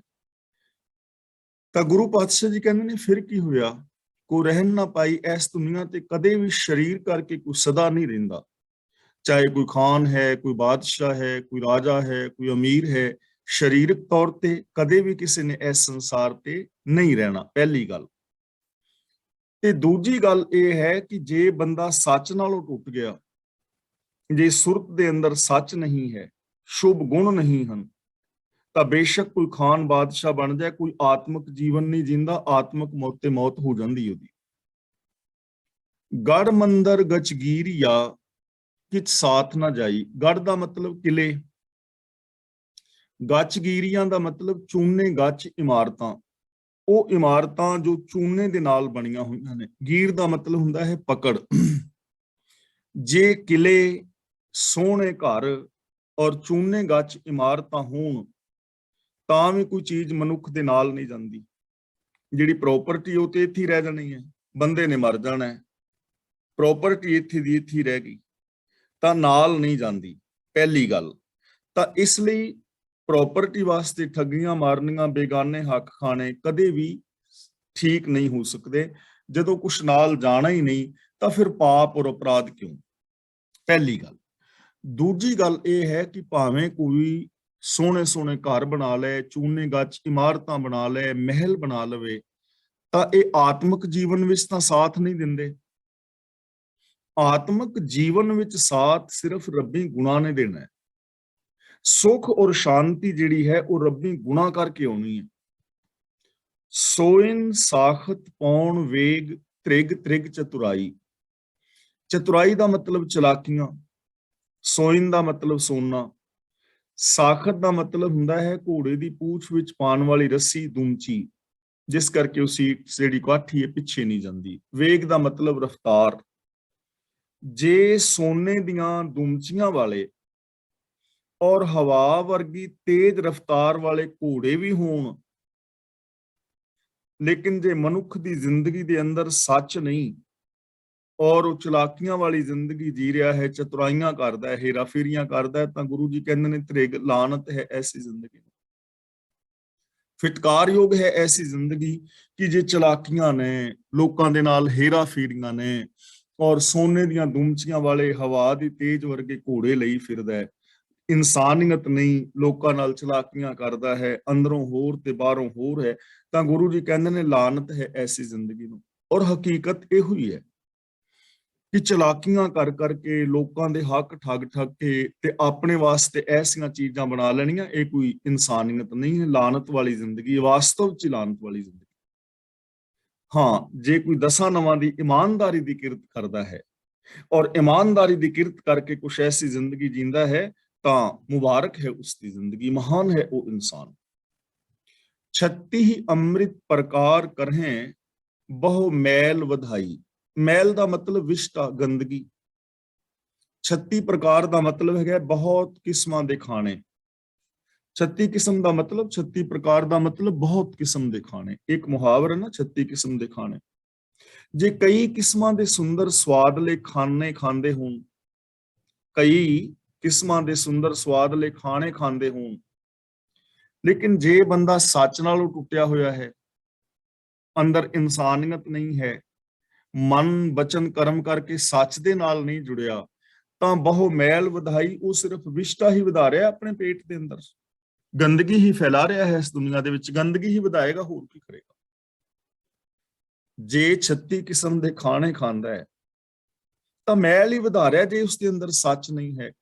ਖਾਣੇ ਖਾਣ ਦੀ ਮਨਾਹੀ ਨਹੀਂ ਹੈ, ਪਰ ਜੇ ਬੰਦਾ ਸੱਚ ਨੂੰ ਵਿਸਾਰ ਕੇ, ਇਨਸਾਨੀਅਤ ਨੂੰ ਵਿਸਾਰ ਕੇ, ਠੱਗੀਆਂ ਮਾਰ ਕੇ 36 ਕਿਸਮ ਦੇ ਭੋਜਨ ਖਾਏ, ਤਾਂ ਉਹ ਲੋਕਾਂ ਦਾ ਖੂਨ ਹੀ ਹੈ ਨਾ। ਤਾਂ ਗੁਰੂ ਜੀ ਕਹਿੰਦੇ ਨੇ ਐਸੇ ਇਨਸਾਨ ਵੀ ਇਸ ਸੰਸਾਰ ਦੇ ਅੰਦਰ ਗੰਦਗੀ ਫੈਲਾ ਰਹੇ ਨੇ ਔਰ ਉਹਨਾਂ ਦਾ ਜੀਵਨ ਜਿਹੜਾ ਹੈ ਸਫਲ ਨਹੀਂ ਹੈ। ਨਾਨਕ ਜੋ ਦੇਵੈ ਤਿਸਹਿ ਨਾ ਜਾਣਨੀ, ਮਨਮੁਖ ਦੁੱਖ ਪਾਈ। ਮਨਮੁਖ ਦਾ ਮਤਲਬ ਜੋ ਆਪ ਖੁਦਰੇ ਮਨੁੱਖ ਨੇ, ਜੋ ਗੁਰੂ ਦੱਸੇ ਰਾਹਾਂ ਤੇ ਨਹੀਂ ਚੱਲਦੇ, ਜੋ ਰੱਬੀ ਰਜ਼ਾ ਭਾਣੇ ਵਿੱਚ ਨਹੀਂ ਰਹਿੰਦੇ, ਜੋ ਰੱਬੀ ਗੁਣਾਂ ਨੂੰ ਫੋਲੋ ਨਹੀਂ ਕਰਦੇ, ਆਪ ਖੁਦਰੇ ਨੇ, ਉਹ ਦੁੱਖ ਪਾਉਂਦੇ ਨੇ ਕਿਉਂਕਿ ਜੋ ਦੇਵੈ ਤਿਸੈ ਨਾ ਜਾਣਨੀ, ਜੋ ਦੇਣ ਵਾਲਾ ਦਾਤਾ ਹੈ ਉਹਨੂੰ ਨਹੀਂ ਜਾਣਦੇ। ਜਾਣਦੇ ਦਾ ਮਤਲਬ ਉਹਦੇ ਨਾਲ ਸਾਂਝ ਨਹੀਂ ਪਾਉਂਦੇ, ਉਹਦੇ ਗੁਣਾਂ ਦੇ ਨਾਲ ਸਾਂਝ ਨਹੀਂ ਪਾਉਂਦੇ, ਰੱਬੀ ਰਜ਼ਾ ਵਿੱਚ ਨਹੀਂ ਤੁਰਦੇ, ਤਾਂ ਉਹ ਲੋਕ ਹਮੇਸ਼ਾ ਹੀ ਦੁੱਖ ਪਾਉਂਦੇ ਨੇ। ਤਾਂ ਸਾਡੀ ਜੋ ਮਨੁੱਖਤਾ ਹੈ ਉਹਦੇ ਦੁੱਖਾਂ ਦਾ ਕਾਰਨ ਇੱਕੋ ਹੀ ਹੈ ਕਿ ਰੱਬੀ ਰਜ਼ਾ ਨਾਲੋਂ ਔਰ ਰੱਬੀ ਗੁਣਾਂ ਦੇ ਨਾਲੋਂ ਟੁੱਟ ਜਾਣਾ। ਜਦੋਂ ਬੰਦਾ ਰੱਬੀ ਰਜ਼ਾ ਨੂੰ ਫੋਲੋ ਨਾ ਕਰੇ, ਲਾ ਆਫ ਨੇਚਰ ਨੂੰ ਫੋਲੋ ਨਾ ਕਰੇ, ਗਿਆਨ ਗੁਰੂ ਦੀ ਅਗਵਾਈ ਵਿੱਚ ਜ਼ਿੰਦਗੀ ਨਾ ਜੀਵੇ, ਅੰਦਰ ਉਹਦੇ ਇਨਸਾਨੀਅਤ ਨਾ ਰਹੇ, ਮਨ ਬਚਨ ਕਰਮ ਕਰਕੇ ਗੁਣਾਂ ਦੇ ਨਾਲੋਂ ਟੁੱਟ ਜਾਏ, ਤਾਂ ਫਿਰ ਚਾਹੇ ਜਿੰਨੀਆਂ ਵੀ ਸੁੱਖਾਂ ਦੀਆਂ ਸਹੂਲਤਾਂ ਹੋਣ, ਜੀਵਨ ਦੇ ਅੰਦਰ ਦੁੱਖ ਔਰ ਅਸ਼ਾਂਤੀ ਪੈਦਾ ਹੋ ਜਾਂਦੀ ਹੈ। ਔਰ ਹਕੀਕਤ ਇਹੀ ਹੈ ਕਿ ਇਸ ਦੁਨੀਆ ਦੇ ਅੰਦਰ ਸਾਰਾ ਕੁਝ ਹੁੰਦਿਆਂ ਹੋਇਆਂ ਵੀ ਲੋਕ ਦੁਖੀ ਔਰ ਅਸ਼ਾਂਤ ਨੇ, ਔਰ ਉਹ ਦੁੱਖ ਔਰ ਅਸ਼ਾਂਤੀ ਦਾ ਕਾਰਨ ਸਿਰਫ ਤੇ ਸਿਰਫ ਔਗਣ ਨੇ, ਸਿਰਫ ਔਰ ਸਿਰਫ ਪਾਪ ਤੇ ਅਪਰਾਧ ਨੇ, ਭੈੜੀ ਸੋਚ। ਸ਼ਲੋਕ ਮਹਿਲਾ ਤੀਜਾ। ਪੜ ਪੜ ਪੰਡਿਤ ਮੋਨੀ ਥੱਕੇ, ਦੇ ਸੰਤਰ ਭਵ ਥੱਕੇ ਭੇਖ ਧਾਰੀ। ਹੁਣ ਇਹ ਮੋਨੀ ਦੇ ਮੰਮੇ ਦੇ ਉੱਤੇ ਹੋੜਾ ਵੀ ਹੈ ਔਰ ਔਂਕੜ ਵੀ ਹੈ। ਸ਼ੁੱਧ ਸ਼ਬਦ ਹੈ ਮੁਨੀ, ਮੁਨੀ, ਲੇਕਿਨ ਇਹਨੂੰ ਪੜਨਾ ਹੈ ਮੋਨੀ, ਕਿਉਂਕਿ ਗੁਰੂ ਜੀ ਨੇ ਹੋੜਾ ਜਿਹੜਾ ਹੈ ਕਾਵ ਤੋਲ ਪੂਰਾ ਕਰਨ ਵਾਸਤੇ ਲਗਾਇਆ ਹੈ। ਇਸ ਲਈ ਜਿਹੜੀ ਵੀ ਲਗ ਮਾਤਰਾ ਕਾਵ ਤੋਲ ਪੂਰਾ ਕਰਨ ਲਈ ਲੱਗੀ ਹੋਵੇ, ਉਚਾਰਨ ਉਹਦਾ ਕਰਨਾ ਹੁੰਦਾ ਹੈ। ਪੜ ਪੜ ਪੰਡਿਤ ਮੋਨੀ ਥੱਕੇ। ਮੋਨੀ ਦਾ ਮਤਲਬ ਜੋ ਹੋਰਨਾਂ ਦੇ ਨਾਲ ਗੱਲਾਂ ਨਹੀਂ ਕਰਦੇ, ਬੋਲਦੇ ਨਹੀਂ, ਮੌਨ ਧਾਰਨ ਕਰਕੇ ਰੱਖਦੇ ਨੇ। ਭੇਖ ਧਾਰੀ ਦਾ ਮਤਲਬ ਭੇਖ ਧਾਰਨ ਕਰਨ ਵਾਲੇ, ਤੇ ਪੰਡਿਤ ਦਾ ਮਤਲਬ ਵਿਦਵਾਨ। ਇੱਥੇ ਤਿੰਨ ਕਿਸਮ ਦੇ ਲੋਕਾਂ ਦਾ ਜ਼ਿਕਰ ਕੀਤਾ ਹੈ। ਇੱਕ ਤੇ ਪੰਡਿਤ ਜੋ ਵਿਦਿਆ ਪੜ੍ਹਦੇ ਨੇ ਔਰ ਅੱਗੇ ਪ੍ਰਚਾਰਦੇ ਨੇ। ਦੂਜੇ ਉਹ ਜਿਹੜੇ ਮੌਨ ਧਾਰਨ ਕਰਕੇ ਸਮਾਧੀਆਂ ਲਾਉਂਦੇ ਨੇ, ਤੇ ਤੀਜੇ ਉਹ ਜਿਹੜੇ ਧਾਰਮਿਕ ਭੇਖ ਧਾਰਨ ਕਰਦੇ ਨੇ, ਅਨੇਕਾਂ ਕਿਸਮ ਦੇ ਪਹਿਨਾਵੇ ਪਹਿਨਦੇ। ਗੁਰੂ ਜੀ ਕਹਿੰਦੇ ਨੇ ਮੁਨੀ ਔਰ ਪੰਡਿਤ ਵੇਦ ਆਦਿਕ ਧਰਮ ਪੁਸਤਕਾਂ ਪੜ੍ਹ ਪੜ੍ਹ ਕੇ ਥੱਕ ਗਏ ਨੇ। ਭੇਖ ਧਾਰੀ ਸਾਧੂ ਧਰਤੀ ਦਾ ਰਟਨ ਕਰ ਕਰਕੇ ਥੱਕ ਗਏ ਨੇ, ਮਿਲਿਆ ਕੁਛ ਵੀ ਨਹੀਂ, ਵਿਅਰਥ ਕਸ਼ਟ ਸਹਾਰ ਰਹੇ ਨੇ। ਯਾਨੀ ਜੀਵਨ ਦੇ ਅੰਦਰ ਕੁਛ ਵੀ ਨਹੀਂ ਮਿਲੇਗਾ। ਬੇਸ਼ੱਕ ਪੜ੍ਹੀ ਜਾਓ, ਗਿਆਨ ਹਾਸਲ ਕਰ ਲਓ, ਬੇਸ਼ੱਕ ਤੁਸੀਂ ਮੌਨ ਧਾਰਨ ਕਰ ਲਓ ਜਾਂ ਸਰੀਰ ਤੇ ਭੇਖ ਧਾਰਨ ਕਰ ਲਓ, ਪਰ ਜੇ ਸੱਚ ਦੇ ਧਾਰਨੀ ਨਹੀਂ, ਜੇ ਮਨ ਬਚਨ ਕਰਮ ਕਰਕੇ ਗੁਣਾਂ ਦੇ ਧਾਰਨੀ ਨਹੀਂ, ਤਾਂ ਇਹ ਇੱਕ ਕਸ਼ਟ ਉਠਾਉਣ ਵਾਲੀ ਗੱਲ ਹੈ। ਇਹਦੇ ਚੋਂ ਸੁਖ ਸ਼ਾਂਤੀ ਨਹੀਂ ਮਿਲੇਗੀ। ਪੜਿਆ ਤਾਂ ਹੀ ਸਫਲਾ ਹੈ ਜੇ ਬੰਦਾ ਸੱਚ ਦੇ ਉੱਤੇ ਚੱਲਦਾ ਹੈ, ਜੇਕਰ ਸੱਚ ਨੂੰ ਇੰਪਲੀਮੈਂਟ ਕਰਦਾ ਹੈ, ਤਾਂ ਨਹੀਂ ਤਾਂ ਫਿਰ ਇਹ ਸਾਰਾ ਕੁਝ ਵਿਅਰਥ ਹੋ ਜਾਏਗਾ। ਦੂਜੇ ਭਾਏ ਨਾਉ ਕਦੇ ਨਾ ਪਾਇਨ, ਦੁੱਖ ਲਾਗਾ ਅਤ ਭਾਰੀ। ਦੂਜੇ ਭਾਏ ਦਾ ਮਤਲਬ ਇੱਕ ਰੱਬ ਨੂੰ ਛੱਡ ਕੇ ਕਿਸੇ ਹੋਰ ਦੇ ਪਿਆਰ ਵਿੱਚ, ਯਾਨੀ ਰੱਬੀ ਗੁਣਾਂ ਨੂੰ ਛੱਡ ਦਿੱਤਾ। ਦੂਜਾ ਭਾਵ ਕਿ ਇਹ ਰੱਬ ਦੇ ਗੁਣ ਸਤ ਸੰਤੋਖ ਦਇਆ ਆਦਿਕ, ਇਹਨਾਂ ਨਾਲੋਂ ਆਪਣਾ ਨਾਤਾ ਤੋੜ ਲਿਆ ਔਰ ਔਗਣਾਂ ਦੇ ਨਾਲ ਆਪਣਾ ਨਾਤਾ ਲਾ ਲਿਆ। ਪਾਪ ਵਿਕਾਰ ਅਪਰਾਧ ਅੰਦਰੋਂ ਬਾਹਰੋਂ ਇੱਕ ਨਾ ਹੋ ਕੇ ਅੰਦਰੋਂ ਹੋਰ ਤੇ ਬਾਹਰੋਂ ਹੋਰ ਹੋ ਗਏ। ਮੇਰ ਤੇਰ ਦੇ ਵਿਤਕਰੇ, ਆਪਣੇ ਪਰਾਏ ਦੇ ਵਿਤਕਰੇ ਪੈਦਾ ਕਰ ਲਏ, ਇਹਨੂੰ ਕਹਿੰਦੇ ਨੇ ਦੂਜਾ ਭਾਵ। ਤੇ ਨਾਉ ਦਾ ਮਤਲਬ ਹੈ ਹੁਕਮ, ਪ੍ਰਭੂ ਦੀ ਸਿਫਤ ਸਲਾਹ। ਜਿੰਨਾ ਚਿਰ ਪ੍ਰਭੂ ਤੋਂ ਬਿਨਾ ਕਿਸੇ ਹੋਰ ਦੇ ਪਿਆਰ ਵਿੱਚ ਮਨ ਫਸਿਆ ਹੋਇਆ ਹੈ, ਤਾਂ ਪੰਡਤ ਕੀ ਤੇ ਸਾਧੂ ਕੀ ਪ੍ਰਭੂ ਦੇ ਹੁਕਮ ਨੂੰ ਉਹ ਕਦੇ ਵੀ ਪ੍ਰਾਪਤ ਨਹੀਂ ਕਰਦੇ। ਉਹਨਾਂ ਨੂੰ ਪ੍ਰਭੂ ਦੀ ਪ੍ਰਾਪਤੀ ਕਦੇ ਵੀ ਨਹੀਂ ਹੁੰਦੀ, ਉਹਨਾਂ ਨੂੰ ਸੁੱਖ ਕਦੇ ਵੀ ਨਹੀਂ ਮਿਲਦਾ। ਦੁੱਖ ਲਾਗਾ ਅਤ ਭਾਰੀ, ਬਹੁਤ ਭਾਰਾ ਦੁੱਖ ਉਹਨਾਂ ਦੀ ਜ਼ਿੰਦਗੀ ਵਿੱਚ ਬਣਿਆ ਰਹਿੰਦਾ ਹੈ। ਮੂਰਖ ਅੰਧੇ ਤ੍ਰੈ ਗੁਣ ਸੇਵੈ, ਮਾਇਆ ਕੈ ਬਿਵਹਾਰੀ। ਤ੍ਰੈ ਗੁਣ ਦਾ ਮਤਲਬ ਰਜਗੁਣ, ਤਮਗੁਣ ਔਰ ਸਤਗੁਣ। ਸੇਵੇਂ ਦਾ ਮਤਲਬ ਸੇਵਦੇ ਨੇ, ਮਤਲਬ ਇਹਨਾਂ ਗੁਣਾਂ ਦੇ ਵਿੱਚ ਹੀ ਜੀਂਦੇ ਨੇ। ਮਾਇਆ ਕੇ ਬਿਵਹਾਰੀ ਦਾ ਮਤਲਬ ਮਾਇਆ ਦੇ ਵਪਾਰੀ ਨੇ। ਹੁਣ ਰੱਬੀ ਗੁਣਾਂ ਨੂੰ ਛੱਡਣ ਵਾਲੇ ਜਿਹੜੇ ਮਾਇਆ ਦੇ ਵਪਾਰੀ ਨੇ, ਉਹ ਇਹਨਾਂ ਤਿੰਨਾਂ ਗੁਣਾਂ ਦੇ ਵਿੱਚ ਹੀ ਫਸੇ ਰਹਿੰਦੇ ਨੇ। ਮਾਇਆ ਦੇ ਵਪਾਰੀ ਦਾ ਮਤਲਬ ਇੱਥੇ ਹੁਣ ਇਕੱਲਾ ਪੈਸਾ ਨਹੀਂ ਹੈ। ਮਾਇਆ ਦਾ ਮਤਲਬ ਇੱਕ ਸੋਚ, ਜੋ ਸੋਚ ਸਾਨੂੰ ਸੱਚ ਨਾਲੋਂ ਤੋੜਦੀ ਹੈ, ਜੋ ਸੋਚ ਸਾਡੇ ਅੰਦਰ ਮੇਰ ਤੇਰ ਦੇ ਵਿਤਕਰੇ ਪੈਦਾ ਕਰਦੀ ਹੈ। ਜਿਹੜੇ ਇਸ ਸੋਚ ਦੇ ਵਪਾਰੀ ਨੇ, ਜੋ ਇਸ ਸੋਚ ਨੂੰ ਲੈ ਕੇ ਜ਼ਿੰਦਗੀ ਜੀ ਰਹੇ ਨੇ, ਮੂਰਖ ਦਾ ਮਤਲਬ ਉਹ ਕਮਲੇ ਨੇ, ਬੇਸਮਝ ਨੇ, ਔਰ ਤਿੰਨਾਂ ਗੁਣਾਂ ਦੇ ਵਿੱਚ ਹੀ ਉਹ ਫਸੇ ਹੋਏ ਨੇ। ਤਿੰਨ ਗੁਣ ਕਿਹੜੇ ਨੇ? ਰਜਗੁਣ, ਤਮਗੁਣ ਔਰ ਸਤਗੁਣ। ਰਜਗੁਣ ਦਾ ਮਤਲਬ ਹੈ ਜਦੋਂ ਧਨ ਆਦਿਕ ਵਾਸਤੇ ਦੌੜ ਭੱਜ ਮਨੁੱਖ ਕਰਦਾ ਹੈ, ਯਾਨੀ ਲਾਲਚ, ਲਾਲਚ ਅਧੀਨ ਕਰਮ ਕਰਨੇ। ਜਦੋਂ ਬੰਦਾ ਕੰਮ ਕਰਦਾ ਹੈ ਔਰ ਨਜਾਇਜ਼ ਢੰਗਾਂ ਦੇ ਨਾਲ ਕੁਝ ਪ੍ਰਾਪਤ ਕਰਨਾ ਚਾਹੁੰਦਾ ਹੈ, ਉਹਨੂੰ ਕਹਿੰਦੇ ਨੇ ਲਾਲਚ। ਤਾਂ ਨਜਾਇਜ਼ ਢੰਗਾਂ ਦੇ ਨਾਲ ਕੰਮ ਕਰਨੇ, ਲਾਲਚ ਆਦਿਕ, ਇਹ ਹੈ ਰਜਗੁਣ। ਤੇ ਤਮਗੁਣ ਦਾ ਮਤਲਬ ਹੈ ਅਗਿਆਨਤਾ ਭਰੇ ਕਰਮ ਕਰਨੇ, ਕਾਮ, ਕ੍ਰੋਧ, ਈਰਖਾ, ਦਵੇਸ਼ ਔਰ ਕਰਮ ਕਾਂਡਾਂ ਦੇ ਵਿੱਚ ਫਸ ਜਾਣਾ, ਇਹ ਤਮਗੁਣ ਹੈ, ਅਗਿਆਨਤਾ ਵਾਲੇ ਕਰਮ। ਤੇ ਸਤਗੁਣ ਦਾ ਮਤਲਬ ਇੱਥੇ ਹੈ ਤਿਆਗ, ਸੰਸਾਰ ਨੂੰ ਛੱਡ ਹੀ ਜਾਣਾ, ਕੰਮ ਹੀ ਕੋਈ ਨਾ ਕਰਨਾ। ਤਿੰਨ ਤਰ੍ਹਾਂ ਦੇ ਲੋਕ ਨੇ। ਇੱਕ ਜੋ ਲਾਲਚ ਦੇ ਅਧੀਨ ਕੰਮ ਕਰਦੇ ਨੇ। ਦੂਜੇ ਲੋਕ ਉਹ ਨੇ ਜੋ ਅਗਿਆਨਤਾ ਭਰੇ ਕਰਮ ਕਰੀ ਜਾ ਰਹੇ ਨੇ। ਲਾਲਚ ਵਾਲਿਆਂ ਨੂੰ ਗਿਆਨ ਤੇ ਹੈ, ਲੇਕਿਨ ਉਹ ਜਾਣ ਬੁੱਝ ਕੇ ਲਾਲਚ ਕਰ ਰਹੇ ਨੇ, 2 ਨੰਬਰ ਦੇ ਧੰਦੇ ਕਰ ਰਹੇ ਨੇ। ਦੂਜੇ ਉਹਨੇ ਅਗਿਆਨਤਾ ਭਰੇ ਕਰਮ ਕਰੀ ਜਾ ਰਹੇ ਨੇ, ਕਾਮ, ਕ੍ਰੋਧ, ਉਹਨਾਂ ਨੂੰ ਪਤਾ ਹੀ ਨਹੀਂ ਕਿ ਇਹਦਾ ਰਿਜ਼ਲਟ ਕੀ ਨਿਕਲੇਗਾ। ਤੇ ਤੀਜੇ ਉਹ ਨੇ ਜਿਹੜੇ ਆਪਣੇ ਆਪ ਨੂੰ ਸੰਨਿਆਸੀ ਕੁਆਰੇ ਨੇ, ਉਹ ਕੰਮ ਕਰਨਾ ਹੀ ਛੱਡ ਗਏ ਨੇ, ਸੰਸਾਰ ਨੂੰ ਛੱਡ ਹੀ ਗਏ ਨੇ। ਇਹ ਨੇ ਮਾਇਆ ਦੇ 3 ਗੁਣ। ਤਾਂ ਗੁਰੂ ਜੀ ਕਹਿੰਦੇ ਨੇ ਜੋ ਮਾਇਆ ਨੂੰ ਮੁੱਖ ਰੱਖ ਕੇ ਵਿਆਪਾਰ ਕਰਦੇ ਨੇ, ਉਹ ਮੂਰਖ ਇਨਸਾਨ ਇਹਨਾਂ ਤਿੰਨਾਂ ਮਾਇਆ ਦੇ ਗੁਣਾਂ ਦੇ ਵਿੱਚ ਹੀ ਉਲਝੇ ਰਹਿ ਜਾਂਦੇ ਨੇ। ਤੇ ਕਰਦੇ ਕੀ ਨੇ? ਬਾਹਰੋਂ ਉਹ ਧਾਰਮਿਕ ਕੰਮ ਕਰਦੇ ਦਿਸਦੇ ਨੇ, ਪਰ ਉਹਨਾਂ ਦਾ ਗੋਲ ਇਹ ਨਹੀਂ ਹੁੰਦਾ। ਅੰਦਰ ਕਪਟ, ਉਦਰ ਭਰਨ ਕੈ ਤਾਈ, ਪਾਠ ਪੜ੍ਹੇ ਗਾਵਾਰੀ। ਇਹਨੂੰ ਤਾਈ ਨਹੀਂ ਪੜਨਾ, ਤਾਈ। ਅੰਦਰ ਕਪਟ, ਉਹਨਾਂ ਦੇ ਅੰਦਰ ਤੇ ਕਪਟ ਟਿਕਿਆ ਹੁੰਦਾ ਹੈ। ਉਦਰ ਦਾ ਮਤਲਬ ਪੇਟ, ਉਦਰ ਭਰਨ ਵਾਸਤੇ ਮਤਲਬ ਪੇਟ ਭਰਨ ਵਾਸਤੇ, ਰੋਜੀ ਰੋਟੀ ਵਾਸਤੇ। ਪਾਠ ਪੜ੍ਹੇ ਗਾਵਾਰੀ, ਗਾਵਾਰੀ ਦਾ ਮਤਲਬ ਮੂਰਖ ਲੋਕ। ਉਹ ਮੂਰਖ ਬਾਹਰ ਤਾਂ ਰੋਜੀ ਕਮਾਉਣ ਦੀ ਖਾਤਰ ਧਰਮ ਪੁਸਤਕਾਂ ਦਾ ਪਾਠ ਕਰਦੇ ਨੇ, ਲੇਕਿਨ ਅੰਦਰ ਉਹਨਾਂ ਦੇ ਛਲ ਔਰ ਕਪਟ ਟਿਕਿਆ ਹੋਇਆ ਹੈ, ਝੂਠ ਟਿਕਿਆ ਹੋਇਆ ਹੈ। ਮੂਰਖ ਨੇ ਉਹ। ਔਰ ਐਸਾ ਮੂਰਖ ਜਿਹੜਾ ਹੈ ਉਹ ਕੋਈ ਹਿੰਦੂਆਂ ਵਿੱਚ ਵੀ ਹੋ ਸਕਦਾ ਹੈ, ਮੁਸਲਮਾਨਾਂ, ਜੈਨੀਆਂ ਵਿੱਚ ਵੀ ਹੋ ਸਕਦਾ ਹੈ, ਸਿੱਖਾਂ ਵਿੱਚ ਵੀ ਹੋ ਸਕਦਾ ਹੈ। ਜਿਹੜਾ ਵੀ ਬੰਦਾ ਐਵੇਂ ਦਾ ਕੰਮ ਕਰਦਾ ਹੈ ਕਿ ਬਾਹਰੋਂ ਤੇ ਉਹ ਰੋਜੀ ਰੋਟੀ ਵਾਸਤੇ ਪਾਠ ਪੜ ਰਿਹਾ ਹੈ, ਲੇਕਿਨ ਅੰਦਰ ਉਹਦੇ ਛਲ ਔਰ ਕਪਟ, ਤਾਂ ਗੁਰੂ ਜੀ ਕਹਿੰਦੇ ਨੇ ਇਹਦਾ ਕੋਈ ਆਤਮਿਕ ਲਾਭ ਥੋੜਾ ਹੋਏਗਾ। ਔਰ ਹਕੀਕਤ ਇਹ ਹੈ, ਇਸ ਪੰਕਤੀ ਨੂੰ ਬੇਸ ਬਣਾ ਕੇ ਜਰਾ ਇਸ ਧਾਰਮਿਕ ਦੁਨੀਆ ਵੱਲ ਇੱਕ ਝਾਤ ਮਾਰ ਕੇ ਵੇਖੋ ਤੇ ਤੁਹਾਨੂੰ ਇਹੋ ਜਿਹੇ ਹਜ਼ਾਰਾਂ ਨਹੀਂ ਲੱਖਾਂ ਲੋਕ ਨਜ਼ਰ ਆ ਜਾਣਗੇ। ਜੇ ਇੱਕ ਤਾਂ ਪ੍ਰੋਫੈਸ਼ਨਲ ਨੇ ਸਾਡੇ ਵਰਗੇ, ਤੇ ਦੂਜੇ ਉਹ ਨੇ ਜਿਹੜੇ ਪ੍ਰੋਫੈਸ਼ਨਲ ਨਹੀਂ, ਲੇਕਿਨ ਵੈਸੇ ਆਪਣੇ ਆਪਣੇ ਧਰਮ ਦੇ ਮੁਤਾਬਕ ਆਪੋ ਆਪਣੇ ਧਰਮ ਗ੍ਰੰਥਾਂ ਦਾ ਪਾਠ ਪੜ੍ਹ ਰਹੇ ਨੇ, ਲੇਕਿਨ ਅਮਲ ਨਹੀਂ ਕਰ ਰਹੇ। ਤਾਂ ਗੁਰੂ ਜੀ ਕਹਿੰਦੇ ਨੇ ਉਹ ਮੂਰਖ ਲੋਕ ਰੋਜੀ ਕਮਾਉਣ ਦੀ ਖਾਤਰ ਧਰਮ ਪੁਸਤਕਾਂ ਦਾ ਪਾਠ ਕਰਦੇ ਨੇ, ਪਰ ਉਹਨਾਂ ਦੇ ਮਨ ਵਿੱਚ ਖੋਟ ਹੀ ਟਿਕਿਆ ਰਹਿੰਦਾ ਹੈ। ਉਹ ਕਦੇ ਰੱਬ ਦਾ ਪਿਆਰ ਨਹੀਂ ਪਾ ਸਕਦੇ, ਉਹਨਾਂ ਨੂੰ ਧਰਮੀ ਨਹੀਂ ਕਿਹਾ ਜਾ ਸਕਦਾ। ਸਤਿਗੁਰ ਸੇਵੇ ਸੋ ਸੁਖ ਪਾਏ, ਜਿਨ ਹਉਮੈ ਵਿੱਚੋਂ ਮਾਰੀ।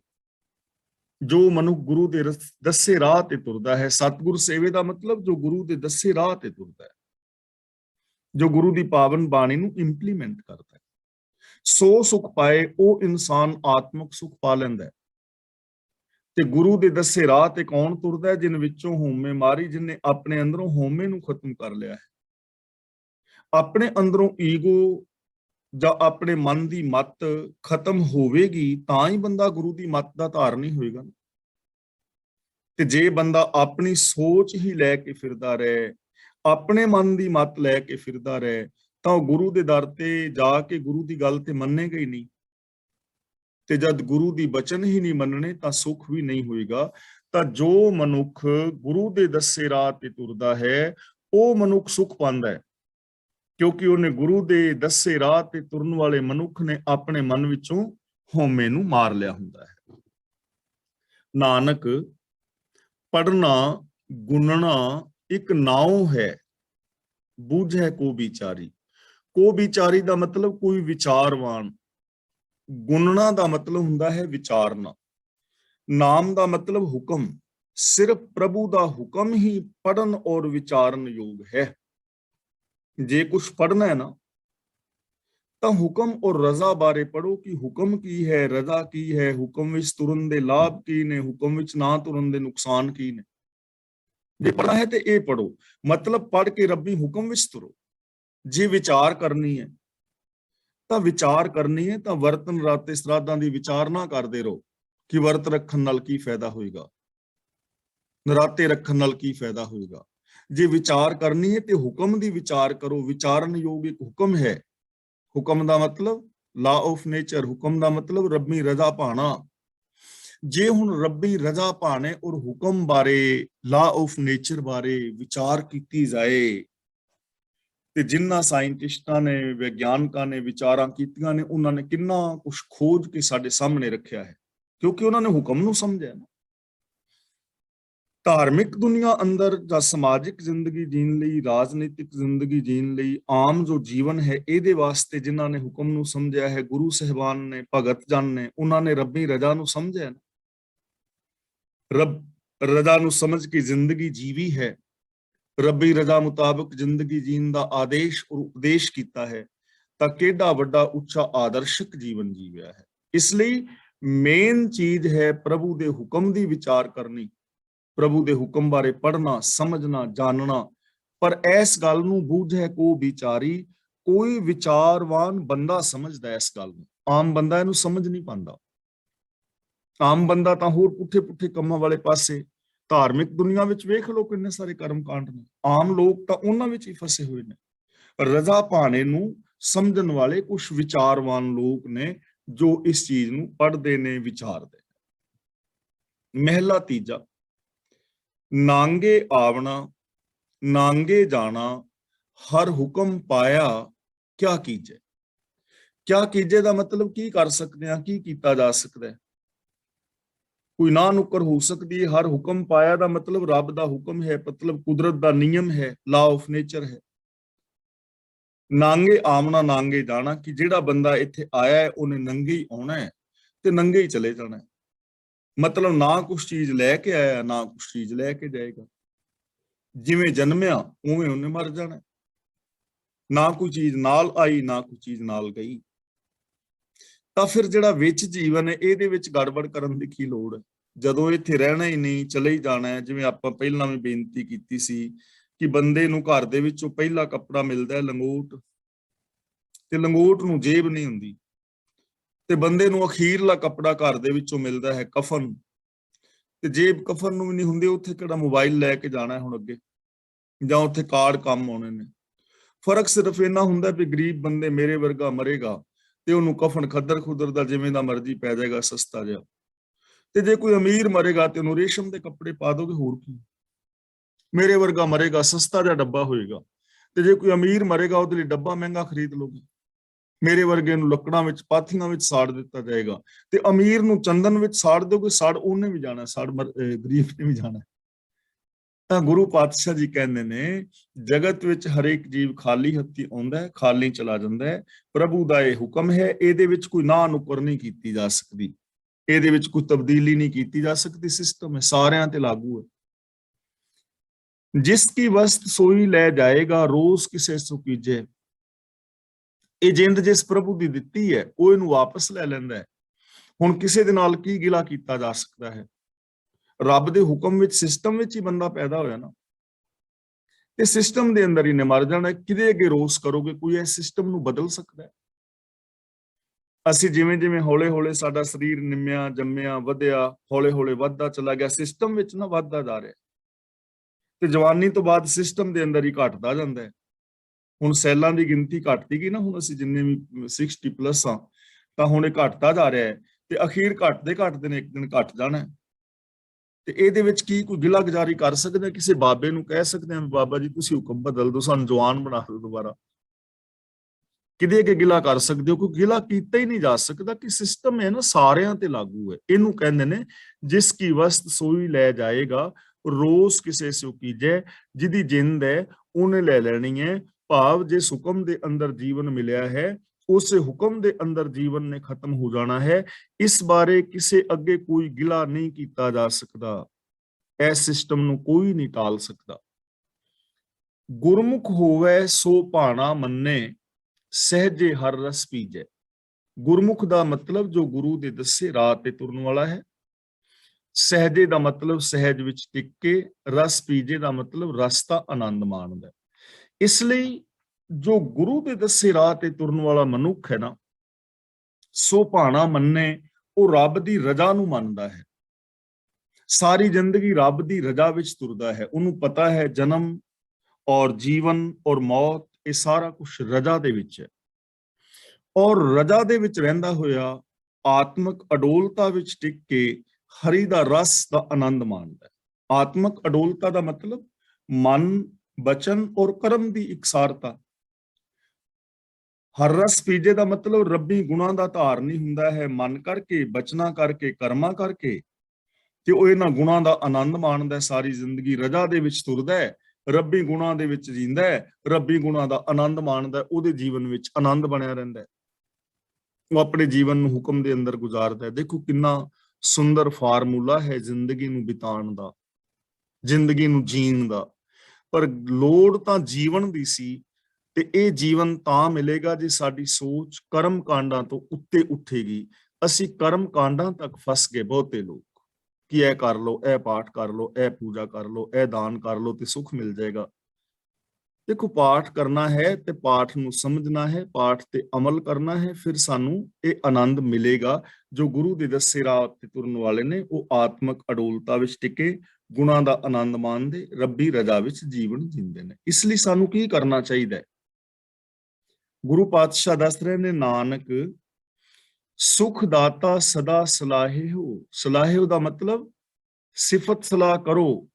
ਰਸਨਾ ਰਾਮ ਰਵੀਜੈ, ਰਸਨਾ ਦਾ ਮਤਲਬ ਜੀਭ ਦੇ ਨਾਲ, ਰਵੀਜੇ ਦਾ ਮਤਲਬ ਬੋਲੋ, ਆਨੰਦ ਮਾਣੋ।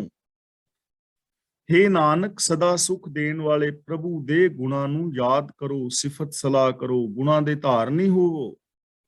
ਤੇ ਰਸਨਾ ਰਾਮ ਰਵੀਜੇ ਦਾ ਮਤਲਬ ਰਸਨਾ ਦੇ ਨਾਲ ਰੱਬੀ ਗੁਣਾਂ ਦੀ ਗੱਲ ਕਰੋ, ਰੱਬੀ ਗੁਣਾਂ ਦਾ ਆਨੰਦ ਵੀ ਮਾਣੋ, ਰੱਬੀ ਗੁਣਾਂ ਨੂੰ ਫੋਲੋ ਕਰੋ, ਇੰਪਲੀਮੈਂਟ ਕਰੋ, ਤੇ ਨਾਲ ਰਸਨਾ ਦੇ ਨਾਲ ਵੀ ਗੁਣਾਂ ਵਾਲੀ ਗੱਲ ਕਰੋ। ਮੇਨ ਚੀਜ਼ ਹੈ ਬੰਦੇ ਦੀ ਜ਼ਿੰਦਗੀ ਵਿੱਚ ਆਪਣੀ ਜ਼ਬਾਨ ਤੇ ਕੰਟਰੋਲ ਕਰ ਲੈਣਾ। ਜੇ ਜ਼ਬਾਨ ਦੇ ਨਾਲ ਹਰ ਬੰਦਾ ਸੱਚੇ, ਮਿੱਠੇ, ਪਿਆਰੇ ਔਰ ਨਿਮਰਤਾ ਵਾਲੇ ਬੋਲ ਬੋਲਨੇ ਸ਼ੁਰੂ ਕਰ ਦੇਣਾ, ਤਾਂ ਇਹਦੀਆਂ ਕਿੰਨੀਆਂ ਸਮੱਸਿਆਵਾਂ ਹੱਲ ਹੋ ਜਾਣ। ਇਹਦੀਆਂ ਸਮੱਸਿਆਵਾਂ ਪੈਦਾ ਹੀ ਨਾ ਹੋਣ। ਇਹਦੀ ਜ਼ਬਾਨ ਨੇ ਸਮੱਸਿਆਵਾਂ ਪੈਦਾ ਕੀਤੀਆਂ ਹੋਈਆਂ ਨੇ, ਇਹਦੇ ਬਿਹੇਵੀਅਰ ਨੇ ਸਮੱਸਿਆਵਾਂ ਪੈਦਾ ਕੀਤੀਆਂ ਹੋਈਆਂ ਨੇ। ਨਹੀਂ ਤੇ ਸਮੱਸਿਆਵਾਂ ਹੈ ਨਹੀਂ, ਜ਼ਿੰਦਗੀ ਇੰਨੀ ਕੰਪਲਿਕੇਟ ਹੈ ਨਹੀਂ ਜਿੰਨੀ ਅਸੀਂ ਬਣਾ ਲਈਏ। ਤਾਂ ਗੁਰੂ ਜੀ ਕਹਿੰਦੇ ਨੇ, ਪਿਆਰਿਓ ਸਦਾ ਰੱਬੀ ਗੁਣਾਂ ਦੇ ਧਾਰਨੀ ਹੋਵੋ ਔਰ ਜ਼ਬਾਨ ਦੇ ਨਾਲ ਰੱਬੀ ਗੁਣਾਂ ਦੀ ਗੱਲ ਕਰੋ। ਪੌੜੀ ਗੜ ਕਾਇਆ ਸ਼ਿੰਗਾਰ ਬਹੁ ਭਾਂਤ ਬਣਾਈ। ਗੜ ਦਾ ਮਤਲਬ ਕਿਲੇ ਉੱਤੇ, ਅੜਾੜੇ ਨਾਲ ਸਿਹਾਰੀ ਹੈ ਨਾ, ਕਿਲੇ ਤੇ। ਕਾਇਆ ਸ਼ਿੰਗਾਰ ਯਾਨੀ ਸਰੀਰ ਦੇ ਉੱਤੇ ਸ਼ਿੰਗਾਰ ਲਾਣੇ। ਬਹੁ ਭਾਂਤ ਦਾ ਮਤਲਬ ਕਈ ਕਿਸਮਾਂ ਦੇ। ਜੋ ਮਾਇਆਧਾਰੀ ਮਨੁੱਖ ਹੈ, ਮਾਇਆਧਾਰੀ ਦਾ ਮਤਲਬ ਅਮੀਰ ਨਹੀਂ, ਜਿਹਦੀ ਸੋਚ ਮਾਇਆ ਵਾਲੀ ਹੈ, ਚਾਹੇ ਉਹ ਧਨ ਕਰਕੇ ਅਮੀਰ ਜਾਂ ਗਰੀਬ ਕੋਈ ਵੀ ਹੈ, ਜੋ ਰੱਬੀ ਰਜ਼ਾ ਵਿੱਚ ਨਹੀਂ ਚੱਲ ਰਿਹਾ, ਜੋ ਰੱਬੀ ਗੁਣਾਂ ਦਾ ਧਾਰਨੀ ਨਹੀਂ, ਉਹ ਇਨਸਾਨ ਸਰੀਰ ਰੂਪ ਕਿਲੇ ਉੱਤੇ ਕਈ ਕਿਸਮ ਦੇ ਸ਼ਿੰਗਾਰ ਬਣਾਉਂਦੇ ਨੇ, ਸਰੀਰ ਕਿਲੇ ਤੇ ਸ਼ਿੰਗਾਰ ਲਾਉਂਦੇ ਨੇ। ਜੋ ਆਮ ਦੁਨਿਆਵੀ ਲੋਕ ਨੇ, ਸੱਚ ਨਾਲੋਂ ਟੁੱਟੇ ਨੇ, ਉਹ ਸਾਰਾ ਜ਼ੋਰ ਸਰੀਰ ਸ਼ਿੰਗਾਰਨ ਤੇ ਲਾ ਰਹੇ ਨੇ। ਬ੍ਰਾਂਡਡ ਕੱਪੜੇ ਜਾਂ ਮੇਕਅਪ ਵਗੈਰਾ, ਔਰਤਾਂ ਨੇ ਜਾਂ ਬੰਦੇ ਨੇ, ਕੋਈ ਵੀ ਨੇ, ਸਰੀਰ ਸ਼ਿੰਗਾਰਨ ਤੇ ਜ਼ੋਰ ਲਗਾਇਆ। ਤੇ ਜਿਹੜੇ ਸੱਚ ਦੇ ਨਾਲੋਂ ਟੁੱਟੇ ਹੋਏ ਧਾਰਮਿਕ ਨੇ, ਉਹਨਾਂ ਨੇ ਵੀ ਸਰੀਰ ਸ਼ਿੰਗਾਰਨ ਤੇ ਜ਼ੋਰ ਲਗਾਇਆ ਹੈ ਕਿ ਧਾਰਮਿਕ ਪਹਿਨਾਵੇ ਪਹਿਨਣੇ ਨੇ, ਅਲੱਗ-ਅਲੱਗ ਰੰਗਾਂ ਦੇ ਚੋਲੇ ਪਹਿਨਣੇ ਨੇ, ਅਲੱਗ-ਅਲੱਗ ਭੇਖ ਧਾਰਨ ਕਰਨੇ ਨੇ। ਸਾਰੇ ਦਾ ਸਾਰਾ ਜ਼ੋਰ ਸਰੀਰ ਤੇ ਲੱਗਾ ਹੋਇਆ ਹੈ। ਤਾਂ ਗੁਰੂ ਜੀ ਕਹਿੰਦੇ ਨੇ, ਮਾਇਆਧਾਰੀ ਸਰੀਰ ਰੂਪ ਕਿਲੇ ਉੱਤੇ ਕਈ ਤਰ੍ਹਾਂ ਦੇ ਸ਼ਿੰਗਾਰ ਬਣਾਉਂਦੇ ਨੇ। ਰੰਗ ਪਰੰਗ ਕਤੀਫਿਆ ਪਹਿਰਹਿ ਧਰਮਾਈ। ਰੰਗ ਪਰੰਗ ਦਾ ਮਤਲਬ ਰੰਗ ਬਰੰਗੇ, ਕਤੀਫਿਆ ਦਾ ਮਤਲਬ ਹੈ ਰੇਸ਼ਮੀ ਕੱਪੜੇ, ਤੇ ਧਰਮਾਈ ਸ਼ਬਦ ਦਾ ਮਤਲਬ ਹੈ ਮਾਇਆਧਾਰੀ। ਮਾਇਆਧਾਰੀ ਬੰਦੇ ਰੰਗ ਬਰੰਗੇ ਰੇਸ਼ਮੀ ਕੱਪੜੇ ਪਹਿਨਦੇ ਨੇ, ਰੰਗ ਬਰੰਗੇ ਕੱਪੜੇ ਰੋਜ਼ ਨਵੇਂ, ਨਵੇਂ ਤੋਂ ਨਵੇਂ, ਨਵੇਂ ਚੋਲੇ, ਨਵੇਂ ਬਾਣੇ, ਨਵੇਂ ਪਹਿਨਾਵੇ। ਜਿਹੜੇ ਧਾਰਮਿਕ ਲੋਕ ਨੇ, ਮਤਲਬ ਅਖੌਤੀ ਧਾਰਮਿਕ, ਜਿਹੜੇ ਧਰਮ ਦਾ ਸਿਰਫ ਭੇਖ ਧਾਰਨ ਕਰੀ ਫਿਰਦੇ ਨੇ, ਅੰਦਰ ਧਰਮ ਨਹੀਂ, ਅੰਦਰ ਸੱਚ ਨਹੀਂ, ਉਹਨਾਂ ਦੀ ਗੱਲ ਹੈ। ਤੇ ਦੁਨਿਆਵੀ ਤੌਰ ਤੇ ਵੀ ਜਿਹੜੇ ਆਮ ਲੋਕ ਨੇ, ਜਿਹੜੇ ਸੱਚ ਨਾਲੋਂ ਤੇ ਟੁੱਟੇ ਨੇ, ਲੇਕਿਨ ਬਾਹਰੋਂ ਬੜੇ ਬੀਬੇ ਰਾਣੇ ਬਣੇ ਨੇ, ਮਹਿੰਗੇ ਮਹਿੰਗੇ ਕੱਪੜੇ ਪਾ ਕੇ, ਚੰਗੇ ਚੰਗੇ ਮੇਕਅਪ ਕਰਕੇ। ਲਾਲ ਸੁਪੇਦ ਦੁਲੀਚਿਆਂ ਬਹੁ ਸਭਾ ਬਣਾਈ। ਸਫੇਦ ਦਾ ਮਤਲਬ ਚਿੱਟੇ, ਸੁਪੇਦ ਚਿੱਟੇ, ਦੁਲੀਚਿਆਂ ਦਾ ਮਤਲਬ ਗਲੀਚੇ, ਸਭਾ ਦਾ ਮਤਲਬ ਮਜਲਸ। ਲਾਲ ਤੇ ਚਿੱਟੇ ਦਲੀਚਿਆਂ ਤੇ ਬੈਠ ਕੇ ਬੜੀਆਂ ਮਜਲਸਾਂ ਲਾਉਂਦੇ ਨੇ, ਸਭਾਵਾਂ ਕਰਦੇ। ਸੱਚ ਨਾਲੋਂ ਟੁੱਟੇ ਹੋਏ ਨੇ, ਚਾਹੇ ਉਹ ਰਾਜਨੀਤਿਕ ਨੇ, ਜਾਂ ਉਹ ਅਮੀਰ ਬੰਦੇ ਨੇ, ਆਮ ਜ਼ਿੰਦਗੀ ਜੀਣ ਵਾਲੇ ਨੇ, ਜਾਂ ਉਹ ਧਾਰਮਿਕ ਲੋਕ ਨੇ ਜਿਹੜੇ ਸੱਚ ਨਾਲੋਂ ਟੁੱਟੇ ਨੇ, ਲੇਕਿਨ ਉਹ ਸਭਾਵਾਂ ਲਾ ਰਹੇ ਨੇ, ਲਾਲ ਚਿੱਟੇ ਦਲੀਚਿਆਂ ਤੇ ਬੈਠ ਬੈਠ ਕੇ ਬੜੀਆਂ ਮੀਟਿੰਗਾਂ ਕਰ ਰਹੇ। ਅਗਲਾ ਬਚਨ ਕਰਦੇ ਨੇ, ਦੁੱਖ ਖਾਣਾ ਦੁੱਖ ਭੋਗਣਾ, ਗਰਬੈ ਗਰਬਾਈ। ਗਰਬੈ ਦਾ ਮਤਲਬ ਗਰਭ ਵਿੱਚ, ਅਹੰਕਾਰ ਵਿੱਚ, ਗਰਬਾਈ ਦਾ ਮਤਲਬ ਅਹੰਕਾਰ ਵਿੱਚ ਹੀ ਆਕੜੇ ਰਹਿੰਦੇ ਨੇ। ਹੁਣ ਇਹਨਾਂ ਸਾਰੀਆਂ ਚੀਜ਼ਾਂ ਤੇ ਆਕੜ ਕਰਦੇ ਨੇ, ਹੰਕਾਰ ਕਰਦੇ ਨੇ ਕਿ ਮੇਰਾ ਪਹਿਨਾਵਾ ਤੇਰੇ ਨਾਲੋਂ ਚੰਗਾ ਹੈ, ਮੇਰੇ ਮਹਿਲ ਮਾੜੀਆਂ ਤੇਰੇ ਨਾਲੋਂ ਚੰਗੀਆਂ ਨੇ, ਹੰਕਾਰ ਦੇ ਅੰਦਰ ਆਫਰੇ ਹੋਏ ਨੇ। ਤਾਂ ਗੁਰੂ ਜੀ ਕਹਿੰਦੇ ਨੇ, ਜੋ ਮਨੁੱਖ ਰੱਬੀ ਰਜਾ ਵਿੱਚ ਨਹੀਂ ਤੁਰਦੇ, ਅਹੰਕਾਰ ਵਿੱਚ ਹੀ ਆਕੜੇ ਰਹਿੰਦੇ ਨੇ, ਇਸ ਵਾਸਤੇ ਉਹਨਾਂ ਨੂੰ ਖਾਣ ਔਰ ਭੋਗਣ ਵਾਸਤੇ ਸਿਰਫ ਦੁੱਖ ਮਿਲਦਾ ਹੈ। ਦੁੱਖ ਖਾਣਾ ਦੁੱਖ ਭੋਗਣਾ, ਉਹਨਾਂ ਨੂੰ ਖਾਣ ਪੀਣ ਵਾਸਤੇ, ਖਾਣ ਭੋਗਣ ਵਾਸਤੇ ਦੁੱਖ ਮਿਲ ਰਿਹਾ ਹੈ। ਯਾਨੀ ਉਹ ਹਮੇਸ਼ਾ ਮਾਨਸਿਕ ਪਰੇਸ਼ਾਨੀਆਂ ਹੰਢਾਉਂਦੇ ਨੇ। ਐਸੇ ਲੋਕ ਦੁਖੀ ਰਹਿੰਦੇ ਨੇ, ਔਰ ਕੇਵਲ ਆਪ ਦੁਖੀ ਨਹੀਂ ਰਹਿੰਦੇ, ਸਮਾਜ ਦੇ ਅੰਦਰ ਉਹ ਦੁੱਖ ਪੈਦਾ ਕਰਦੇ ਨੇ। ਐਸੇ ਲੋਕਾਂ ਕਰਕੇ ਸਮਾਜ ਅੰਦਰ ਦੁੱਖ ਹੈ। ਜਿਨ੍ਹਾਂ ਨੇ ਸੱਚ ਨੂੰ ਛੱਡਿਆ ਹੈ, ਜੋ 2 ਨੰਬਰ ਦੇ ਧੰਦੇ ਕਰ ਰਹੇ ਨੇ, ਉਹਨਾਂ ਕਰਕੇ ਸਮਾਜ ਦੁਖੀ ਹੈ। ਸੱਚੇ ਲੋਕਾਂ ਕਰਕੇ ਥੋੜਾ ਦੁਖੀ, ਇਮਾਨਦਾਰਾਂ ਕਰਕੇ ਥੋੜਾ ਦੁਖੀ ਹੈ। ਹੁਣ ਤੁਸੀਂ ਆਪੋ ਆਪਣੇ ਘਰਾਂ ਨੂੰ ਲੋਕ ਲਾ ਕੇ ਆਏ ਹੋ ਨਾ, ਲਾ ਕੇ ਆਉਣੇ ਵੀ ਚਾਹੀਦੇ ਨੇ। ਤੇ ਲੋਕ ਕਿਉਂ ਲਾਣੇ ਪੈ ਰਹੇ ਨੇ? ਇਸ ਕਰਕੇ ਕਿ ਚੋਰ ਚੋਰੀ ਨਾ ਕਰਕੇ ਲੈ ਜਾਏ। ਹੁਣ ਗਾਵਾਂ ਮੱਝਾਂ ਨੇ ਤੇ ਚੋਰੀ ਕਰਨੀ ਨਹੀਂ, ਉਹ ਤੇ ਬਾਹਰੋਂ ਕੁੰਡਾ ਲਾਇਆ, ਕੋਈ ਕੁੱਤਾ ਬਿੱਲੀ ਅੰਦਰ ਨਹੀਂ ਵੜੇਗਾ, ਮੁੱਕਿਆ ਕੰਮ। ਪਰ ਸਿਕਿਉਰਿਟੀ ਕੈਮਰੇ, ਸਿਕਿਉਰਿਟੀ ਅਲਾਰਮ, ਜਾਂ ਹੋਰ ਜੋ ਤਾਲੇ ਨੇ ਵੱਡੇ ਵੱਡੇ, ਉਹ ਤੇ ਬੰਦਿਆਂ ਕਰਕੇ ਲਾਣੇ ਪੈ ਰਹੇ ਨੇ। ਆ ਜਿੰਨੇ ਵੀ ਦੇਸ਼ ਨੇ, ਇਹਨਾਂ ਨੇ ਮਿਲਟਰੀ ਰੱਖੀ ਹੈ, ਫੌਜਾਂ ਰੱਖੀਆਂ ਨੇ, ਪਰਮਾਣੂ ਬੰਬ ਤੇ ਹਾਈਡਰੋਜਨ ਬੰਬ ਬਣਾਏ ਨੇ ਕੁੱਤਿਆਂ ਬਿੱਲਿਆਂ ਵਾਸਤੇ ਥੋੜਾ, ਕਿ ਪਾਕਿਸਤਾਨ ਦੇ ਕੁੱਤੇ ਇੰਡੀਆ ਜਾਂ ਇੰਡੀਆ ਦੀਆਂ ਗਾਵਾਂ ਪਾਕਿਸਤਾਨ ਦਾ ਨਾ ਜਾ ਵੜਨ, ਤੇ ਬੰਦਿਆਂ ਵਾਸਤੇ ਬਣਾਏ ਨੇ। ਇਹਦਾ ਮਤਲਬ ਖਤਰਨਾਕ ਬੰਦਾ ਹੈ ਨਾ। ਤੇ ਖਾਣ ਵਾਸਤੇ ਕੀ ਮਿਲ ਰਿਹਾ? ਦੁੱਖ ਕਿਉਂ ਭੋਗਣਾ ਪੈ ਰਿਹਾ? ਮਾੜੇ ਬੰਦਿਆਂ ਕਰਕੇ ਨਾ। ਪੁਲਿਸ ਇੰਨਾ ਕੁਛ ਕਿਉਂ ਕਰ ਰਹੀ ਹੈ? ਮਾੜੇ ਬੰਦਿਆਂ ਕਰਕੇ। ਪੁਲਿਸ ਜੇਲ੍ਹ ਕਿਉਂ ਭਰੀਆਂ ਪਈਆਂ ਨੇ? ਮਾੜੇ ਬੰਦਿਆਂ ਕਰਕੇ। ਸਮਾਜ ਕਿਉਂ ਦੁਖੀ ਹੈ? ਮਾੜੇ ਬੰਦਿਆਂ ਕਰਕੇ। ਤਾਂ ਜਿਹੜੇ ਲੋਕ ਸਿਰਫ ਅਹੰਕਾਰ ਦੇ ਅੰਦਰ ਹੀ ਰਹਿੰਦੇ ਨੇ, ਉਹਨਾਂ ਨੂੰ ਸਿਰਫ ਖਾਣ ਔਰ ਭੋਗਣ ਵਾਸਤੇ ਦੁੱਖ ਮਿਲਦਾ ਹੈ। ਉਸ ਸਮਾਜ ਸੰਸਾਰ ਦੇ ਅੰਦਰ ਦੁੱਖ ਫੈਲਿਆ ਰਹਿੰਦਾ ਹੈ। ਨਾਨਕ ਨਾਮ ਨਾ ਚੇਤਿਓ, ਅੰਤ ਲੈ ਛਡਾਈ। ਅੰਤ ਦਾ ਮਤਲਬ ਆਖਰ ਨੂੰ, ਨਾਮ ਦਾ ਮਤਲਬ ਰੱਬ ਦਾ ਹੁਕਮ, ਨਾ ਚੇਤਿਓ ਦਾ ਮਤਲਬ ਕਦੇ ਚੇਤੇ ਹੀ ਨਹੀਂ, ਕਦੇ ਚੇਤੇ ਵਿੱਚ ਆਇਆ ਹੀ ਨਹੀਂ। ਰੱਬੀ ਹੁਕਮ ਨੂੰ ਕਦੇ ਉਹਨਾਂ ਯਾਦ ਹੀ ਨਹੀਂ ਕੀਤਾ ਕਿ ਮੈਂ ਰੱਬੀ ਰਜਾ ਦੇ ਵਿੱਚ ਰਹਿਣਾ ਹੈ। ਰੱਬੀ ਗੁਣਾਂ ਨੂੰ ਕਦੇ ਯਾਦ ਹੀ ਨਹੀਂ ਕੀਤਾ ਕਿ ਮੈਂ ਰੱਬੀ ਰਜਾ ਮੁਤਾਬਕ ਜੀਣਾ ਹੈ, ਜਾਂ ਰੱਬੀ ਗੁਣਾਂ ਨੂੰ ਮੈਂ ਧਾਰਨ ਨਹੀਂ ਕਰਨਾ। ਇਹ ਤੇ ਕਦੇ ਚੇਤੇ ਹੀ ਨਹੀਂ, ਚੇਤੇ ਹੀ ਨਹੀਂ। ਅੰਤ ਲੈ ਛਡਾਈ, ਜਿਹੜਾ ਪ੍ਰਭੂ ਦਾ ਹੁਕਮ ਆਖਿਰ ਆਤਮਿਕ ਮੌਤ ਤੋਂ ਬਚਾ ਲੈਂਦਾ ਹੈ, ਉਸ ਰੱਬੀ ਹੁਕਮ ਦੇ ਨਾਲ ਤੇ ਬੰਦਾ ਜੁੜਿਆ ਹੀ ਨਹੀਂ।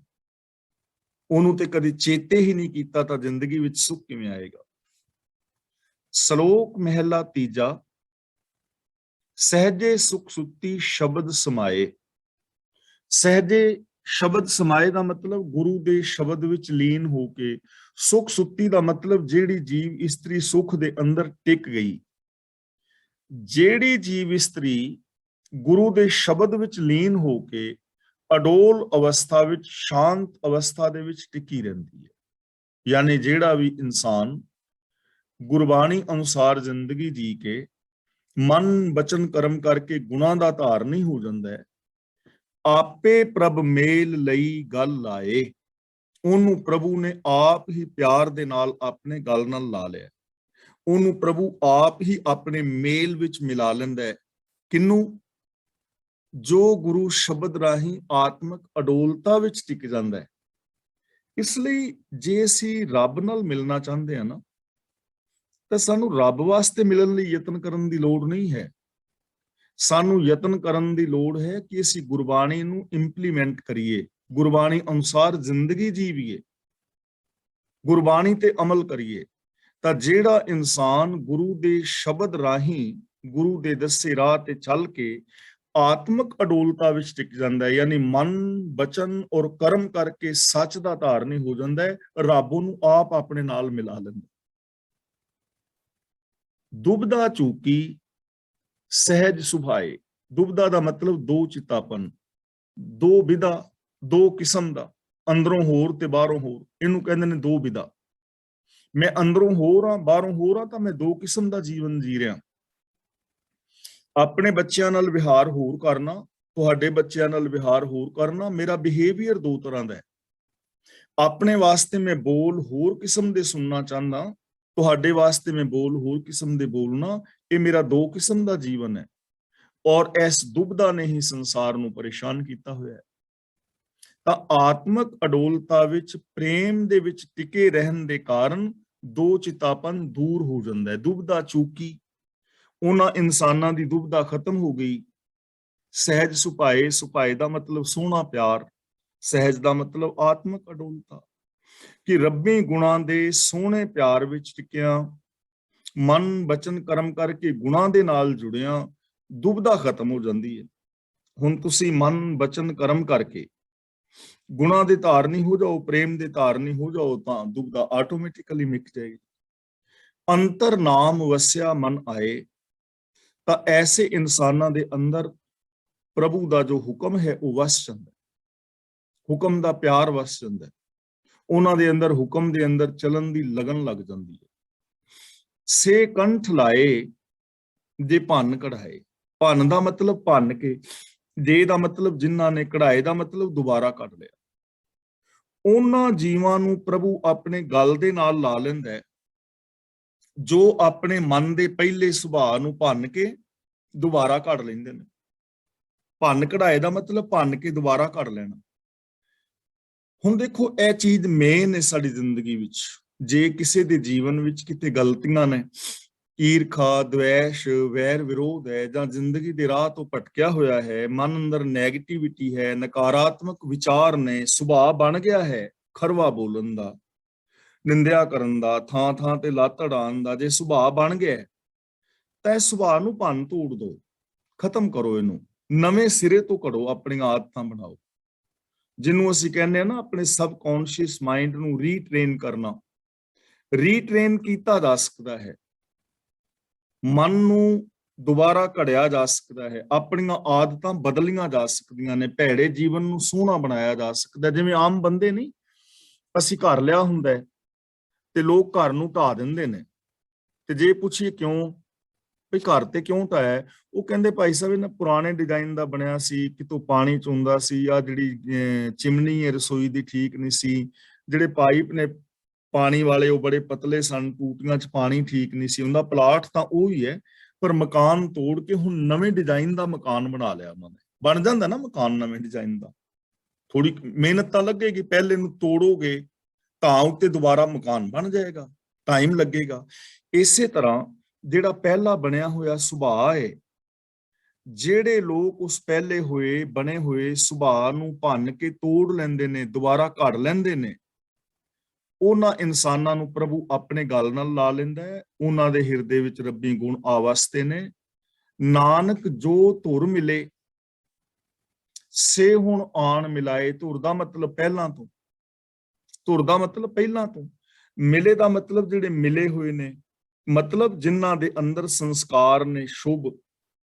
ਸੇ ਹੁਣ ਆਣ ਮਿਲਾਏ, ਆਣ ਦਾ ਮਤਲਬ ਲਿਆ ਕੇ, ਹੁਣ ਦਾ ਮਤਲਬ ਪ੍ਰੈਜ਼ੈਂਟ ਵਿੱਚ, ਇਸ ਵੇਲੇ ਵੀ ਉਹਨਾਂ ਨੂੰ ਰੱਬ ਨੇ ਆਪਣੇ ਨਾਲ ਮਿਲਾ ਲਿਆ ਹੈ। ਜਿਹੜੇ ਪਹਿਲਾਂ ਤੋਂ ਹੀ ਮਿਲੇ ਨੇ ਉਹ ਹੁਣ ਵੀ ਮਿਲੇ ਹੋਏ ਨੇ। ਜਿਨ੍ਹਾਂ ਦਾ ਪੁਰਾਣਾ ਚੰਗਾ ਸੁਭਾਅ ਹੈ ਉਹਨਾਂ ਦਾ ਹੁਣ ਵੀ ਚੰਗਾ ਸੁਭਾਅ ਹੈ। ਧੁਰ ਦਾ ਮਤਲਬ ਸ਼ੁਰੂ ਤੋਂ, ਹੁਣ ਦਾ ਮਤਲਬ ਹੁਣ, ਧੁਰ ਦਾ ਮਤਲਬ ਪਿਛਲਾ ਸਮਾਂ ਜਿਹੜਾ ਬੀਤ ਗਿਆ ਹੈ।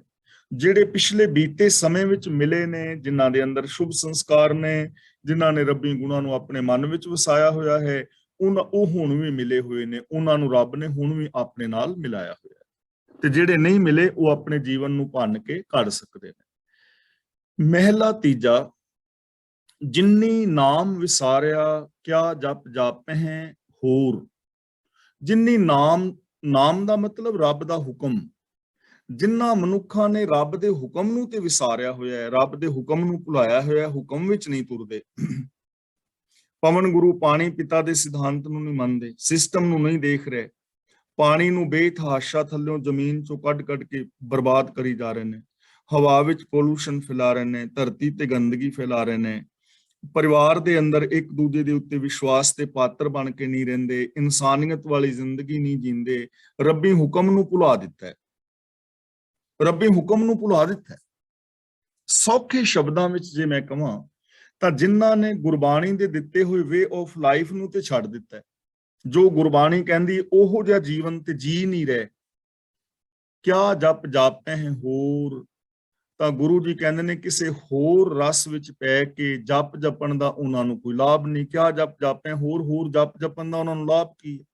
ਜਿੰਨਾ ਮਰਜ਼ੀ ਜਪੀ ਜਾਣ, ਰਾਮ ਰਾਮ ਵਾਹਿਗੁਰੂ ਵਾਹਿਗੁਰੂ ਅੱਲਾ ਅੱਲਾ ਕਰੀ ਜਾਓ, ਪਰ ਜੇ ਰੱਬੀ ਰਜਾ ਵਿੱਚ ਨਹੀਂ ਤੁਰਦੇ, ਗੁਰਬਾਣੀ ਦੇ ਹੁਕਮ ਨੂੰ ਨਹੀਂ ਮੰਨਦੇ, ਸੱਚ ਨਹੀਂ ਬੋਲਦੇ, ਦਇਆ ਨਹੀਂ ਕਰਦੇ, ਨਿਰਭੈਤਾ ਨਹੀਂ, ਨਿਰਵੈਰਤਾ ਨਹੀਂ, ਅੰਦਰੋਂ ਹੋਰ ਤੇ ਬਾਹਰੋਂ ਹੋਰ ਹੋ, ਤਾਂ ਉਹਨਾਂ ਨੂੰ ਜਪ ਜਪਣ ਦਾ ਲਾਭ ਨਹੀਂ ਹੈ। ਹੋਰ ਰਸ ਵਿੱਚ ਪੈ ਕੇ ਕੀ ਜਪ ਕੇ ਕਰੋਗੇ?